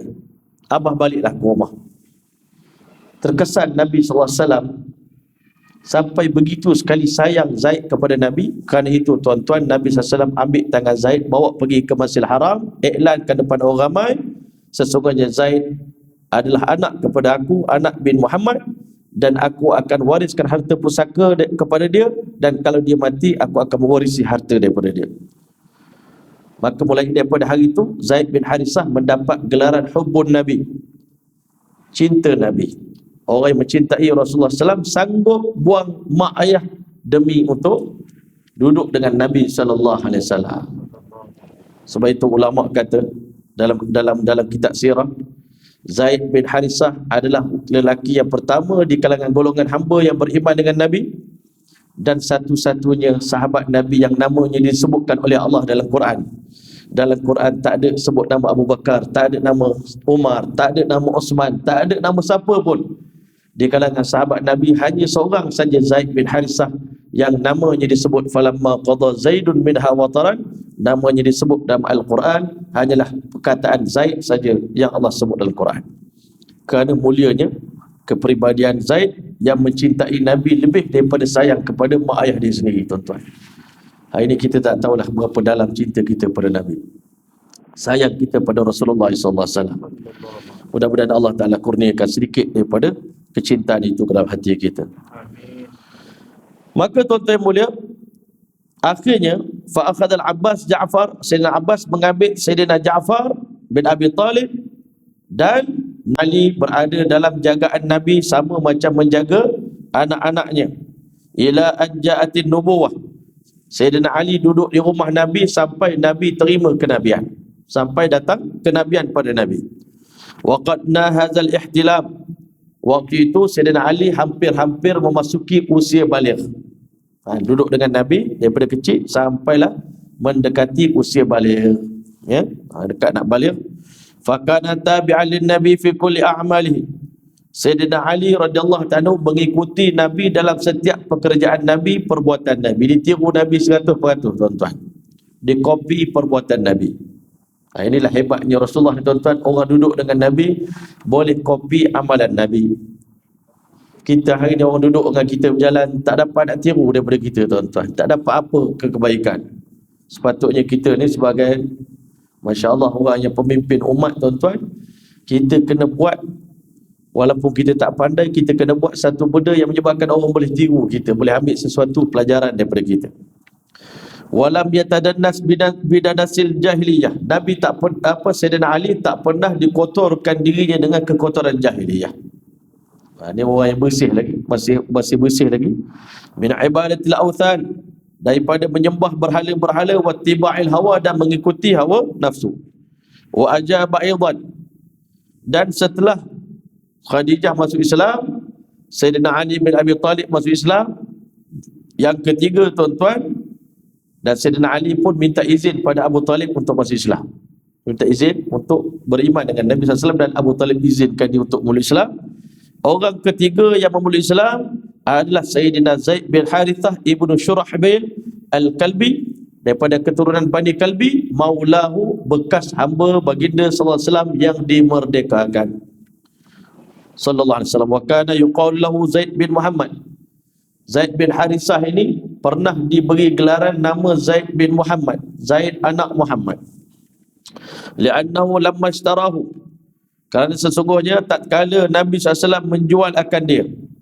Ada dua riwayatnya. Satu riwayat kata Khadijah beli Zaid, kemudian hadiah pada Nabi. Ada yang riwayat mengatakan Nabi belikan Zaid ni untuk Khadijah, tetapi akhirnya Khadijah hadiah pada Nabi. Ada dua riwayat. Satu riwayat kata Khadijah beli, satu riwayat kata Nabi beli untuk Khadijah. Akhirnya Zaid ini a'taqahu, dimerdekakan oleh Nabi, wa tabannahu, dan Nabi telah menjadikan Zaid ini sebagai anak angkat. Orang yang hati baik ni, tuan-tuan, dia suka buat anak angkat. Tuan-tuan tengok orang keliling, tuan-tuan, ada orang yang suka ambil anak angkat, ambil anak angkat, ambil anak angkat. Ini orang yang jiwanya baik dan hidup di barakah, tuan-tuan. Orang yang selalu buat anak angkat. Dia tengok budak dia anak yatim, buat anak angkat. Tengok orang susah, buat anak angkat. Sekolahkan dia sampai berjaya. Ini ciri-ciri orang yang punya hati yang mulia, tuan-tuan. Tapi zaman sekarang ni dah susah dah, tuan-tuan. Zaman kita makin senang, silaturahim makin kurang, payah dah nak jumpa orang yang nak buat anak angkat. Tapi orang zaman-zaman dulu banyak buat anak angkat. Anak angkat pun dilayan macam anak sendiri. Masya Allah. Wa kana al-mutabanna mu'tabiran ka ibni haqiqi. Adalah zaman dulu anak angkat dianggap seperti anak yang sebenar. Kan? Yarithu wa yurath. Dia boleh memiliki harta pusaka dan boleh diwarisi. Kan? Dia kalau ayah dia mati, dia boleh terima harta pusaka ayah dia. Kalau dia mati dulu, ayah dia boleh makan pusaka daripada anak angkat dia. Itu akidah orang jahiliah dulu. Anak angkat macam anak betul. Wa ajabat aidan. Orang yang keempat yang menerima Islam secara rahsia di tangan Nabi adalah Ummu Aiman. Ummu Aiman ni, Masya Allah, wanita kulit hitam yang berkhidmat dengan Nabi SAW. Tetapi ketika mana Nabi offer siapa nak kahwin dengan Ummu Aiman, Zaid bin Harithah ni, walaupun Masya Allah, kita hari ni kahwin kerana cantik, tuan-tuan. Kalau tak lawa, baik macam mana pun tak kahwin. Kan? Betul tak? Ustaz-ustaz pun nak isteri cantik juga, tuan-tuan. Kerana iman kita masih lagi memandang pada fizikal. Hebat macam mana pun agama, kita nak tengok hak lawa juga. Walaupun Nabi kata nak wanita dinikahi kerana agamanya. Zaid bin Harithah ni lah lelaki yang kahwin dengan Ummu Aiman. Ummu Aiman ni kulit hitam, tetapi tetap kahwin. Saya rasa orang putih ada sekarang yang berfikiran macam tu. Dia tak kisah suami dia hitam ke, tak lawa ke. Orang Islam pula memilih, tuan-tuan. Kami pergi ke Island, dia kata perempuan Island ni dia kahwin dengan lelaki Melayu. Dia bukan kerana dia kaya ke, dia berkenan dia kahwin. Ayah-ayah dia pula tengok, kamu minat dengan anak saya, kahwin. Walaupun dia seorang tukang kutip sampah pun tak kisah, asalkan anak saya suka dengan kamu, sudahlah.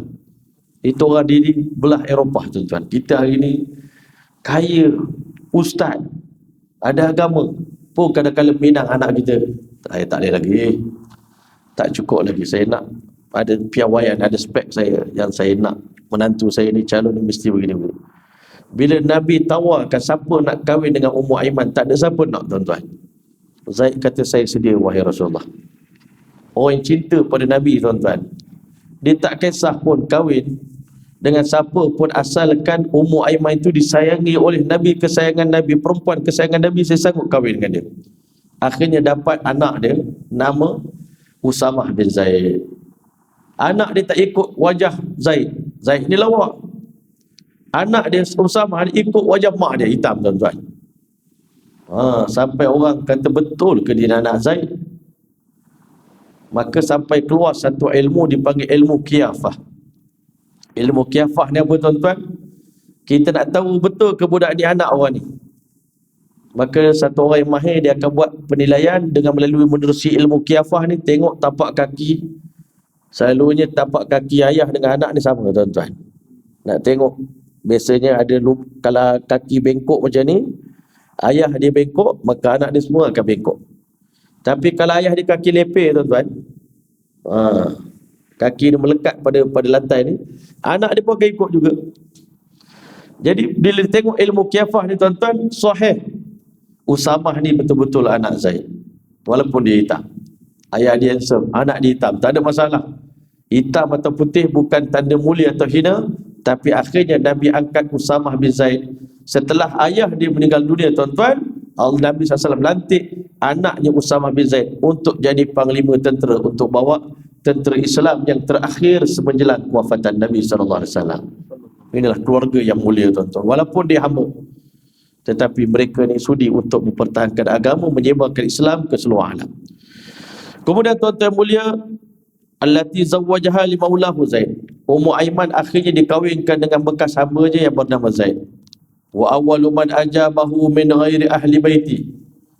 Orang yang pertama yang menyahut dakwah Nabi, yang menerima seruan Nabi ini di kalangan orang luar, bukan ahli bait, bukan ahli rumah Nabi. Apa dia? Abu Bakar ibnu Abi Quhafah.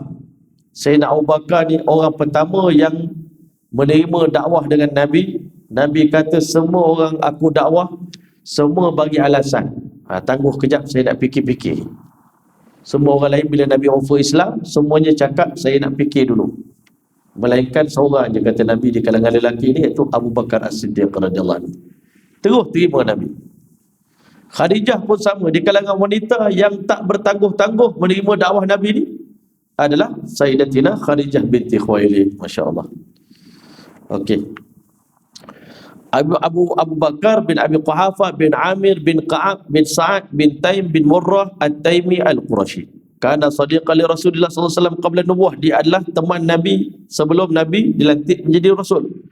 Ya'lamu ma tasafa bihi min makarimil akhlaq. Dia kenal apa yang Nabi sallallahu alaihi wasallam sifati. Dia tahu sifat Nabi, perangai Nabi daripada akhlak yang mulia. Walam ya'had alaihi kadiban. Nabi tak pernah berbohong sepanjang berkawan dengan Abu Bakar. Nabi tak pernah cakap bohong. Dalam urusan dunia dia tak bohong, takkanlah dia berani pula berbohong dalam urusan agama, urusan Allah Ta'ala. Kalau wahasya selama-lama tidak. Munzu istahaba, semenjak mereka berdua berkawan. Fa awwalu ma akhbarahu bi risalatillah. Maka sebaik saja dia menerima risalah daripada Nabi, asra'a bit tasdiq. Dia orang yang pertama yang membenarkan Nabi, sebab itu dia dapat gelaran as-siddiq. Wa qala bi abi anta wa ummi ahlu sidqi anta. Aku tebus engkau wahai Muhammad dengan ibu dan ayahku, engkau adalah ahlu sidqi, orang yang paling jujur, paling benar. Asyhadu an la ilaha illallah wa annaka Rasulullah sallallahu alaihi wasallam. Mengucap kalimah syahadah. Kana radhiyallahu anhu sadran mu'azzaman fi Quraisy. Adalah Abu Bakar merupakan seorang pemimpin yang dimuliakan di kalangan Quraisy. Ala si'ati minal mal, di samping dia juga seorang yang kaya. Abu Bakar ni dia kedudukan tinggi dan kaya pula, orang elit, orang bangsawan. Wa karamil akhlak, dan mempunyai akhlak yang baik. Wa kana min a'afin nas, dia orang yang paling suci maruah, di mana tak terlibat dengan zina. Sakhiyan, dia pula pemurah. Yabdhulul mal, banyak membelanjakan harta untuk agama. Muhabbiban fi qaumi, dia disayangi oleh penduduk Mekah. Husnul mujalasah, dan dia duduk dalam majlis-majlis yang baik, majlis-majlis yang mulia. Masya-Allah, walidzalika kulluhu kana min Rasulillah sallallahu alaihi wasallam bimanzilatil wazir. Kerana kedudukan itu Abu Bakar di samping Nabi sama macam kedudukan menteri. Abu Bakar macam menteri bagi Rasulullah sallallahu alaihi wasallam. Fakana yastashiru fi umuri kullaha, dan Nabi mengambil mesyuarat daripada Abu Bakar, pandangan Abu Bakar dalam segala urusan. Abu Bakar tak ditinggalkan. Wa qala fi haqqihi. Kita habiskanlah insya-Allah ya. Sikit lagi. Dan adalah Nabi SAW bersabda berkenaan dengan kepribadian Abu Bakar. Nabi cerita tentang manaqib Abu Bakar, pujian Nabi pada Abu Bakar. Apa dia? Ma da'autu ahadan ilal Islam, tak pernah aku mendakwah sesiapa pun pada Islam illa kanat lahu kabwatan, melainkan semua orang ada keraguan. Bila kita cerita tu masing-masing ada ragu-ragu kan? Masya Allah. Ghair Abi Bakar, melainkan Abu Bakar saja orang yang tidak ada sikit pun keraguan di hati dia terhadap kebenaran agama Islam ni saat menerima dakwah Nabi. Wa kanat ad-da'wah il Islam sirran. Kenapa Nabi buat dakwah secara rahsia? Hadaran, kerana berwaspada min mafaja'atil Arab bi amrin syadidin, kerana Nabi SAW bimbang kejutan Arab terhadap benda yang besar. Orang Arab ni dia merespon satu benda tu dengan sangat-sangat berat. Jadi Nabi pun berwaspada juga, kalau dia orang ni dah terganggu nanti dia orang akan buat serangan yang berat pada Islam. Sebab itu dalam Al-Quran Allah Ta'ala gambarkan Islam di awal-awal keluarnya Islam ni macam kazara'in akhraja syatau, seperti sebiji benih yang baru keluar tunas kecil je. Kalau waktu itu Nabi tak dakwah secara rahsia, orang kafir boleh penyet macam ni tuan-tuan, habis dah Islam, patah macam tu je. Tetapi strategi Nabi berdakwah secara rahsia dulu, masya-Allah, pelan-pelan. Ini dipanggil juhdul makkiyah, usaha Makki. Dakwah ni ada dua usaha, satu usaha Makki, satu usaha Madani. Satu usaha dakwah di Mekah, lain caranya. Satu lagi usaha di Madinah, lain pula caranya tuan-tuan. InsyaAllah itu akan kita terangkan di masa akan datang. Kemudian hakadha fayasubu istislamhum. Jadi kalau dah berlaku kekecohan, nanti payah mereka nak memeluk Islam. Kan? Fakana radhiyallahu anhu la yad'u illa man yathiqu bi, adalah baginda sallallahu alaihi wasallam tidak berdakwah melainkan orang yang dipercaya orang tu boleh terima dakwah Nabi sallallahu alaihi wasallam. Jadi kalau kita mula-mula nak berdakwah ni tuan-tuan, kena start dengan orang yang kita rasa dia boleh dengar dakwah kita, nak dengar kita punya percakapan kita. Wada'a Abu Bakar il-Islam may yathiqu bihi min rijali Quraisy. Dan Abu Bakar pula setelah masuk Islam, dia pula dakwah kepada orang yang rapat dengan dia di kalangan orang Quraisy. Jadi insya-Allah ampunkan saya, maafkan saya insya-Allah kerana mengambil waktu yang agak sikit panjang malam ini. Insya-Allah musim PKP ni, Allahu Akbar. Kebetulan lama tak mari tuan-tuan. Dah dekat berapa tahun tak mari ni. Jadi alang-alang kita 2-3 bulan Jadi insya-Allah taala, jadi insya-Allah mudah-mudahan apa yang kita kongsikan bersama pada malam ini insya-Allah mendapat sedikit suntikan kefahaman kepada kita. Mudah-mudahan kita, orang kata, ada sedikit semangat untuk mengikuti sunnah Nabi SAW, mengikuti dakwah baginda SAW. Hakikat sebenarnya dakwah ini bukan untuk merendahkan kita, tapi untuk meninggikan darjat kita dan meninggikan darjat agama ini, insyaAllah. Sekian daripada saya, aqulu qouli hadza wastaghfirullahal azim wa li wa lakum wa lisa'il muslimin wal muslimat fastaghfiruh innahu ghafurur rahim. Wassalamualaikum warahmatullahi taala wabarakatuh. Tutup majlis membaca tasbih kafarah dan surah al-asri. Subhanallah wa bihamdihi, subhanallah asyhadu an la ilaha illa anta astaghfiruka wa atubu ilaik. Bismillahirrahmanirrahim. Wal 'asri innal insana lafi khusr illa alladhina amanu wa 'amilus salihati wa tawassaw bil haqq wa tawassaw bis sabr. Wassalamu alaikum warahmatullahi taala wabarakatuh.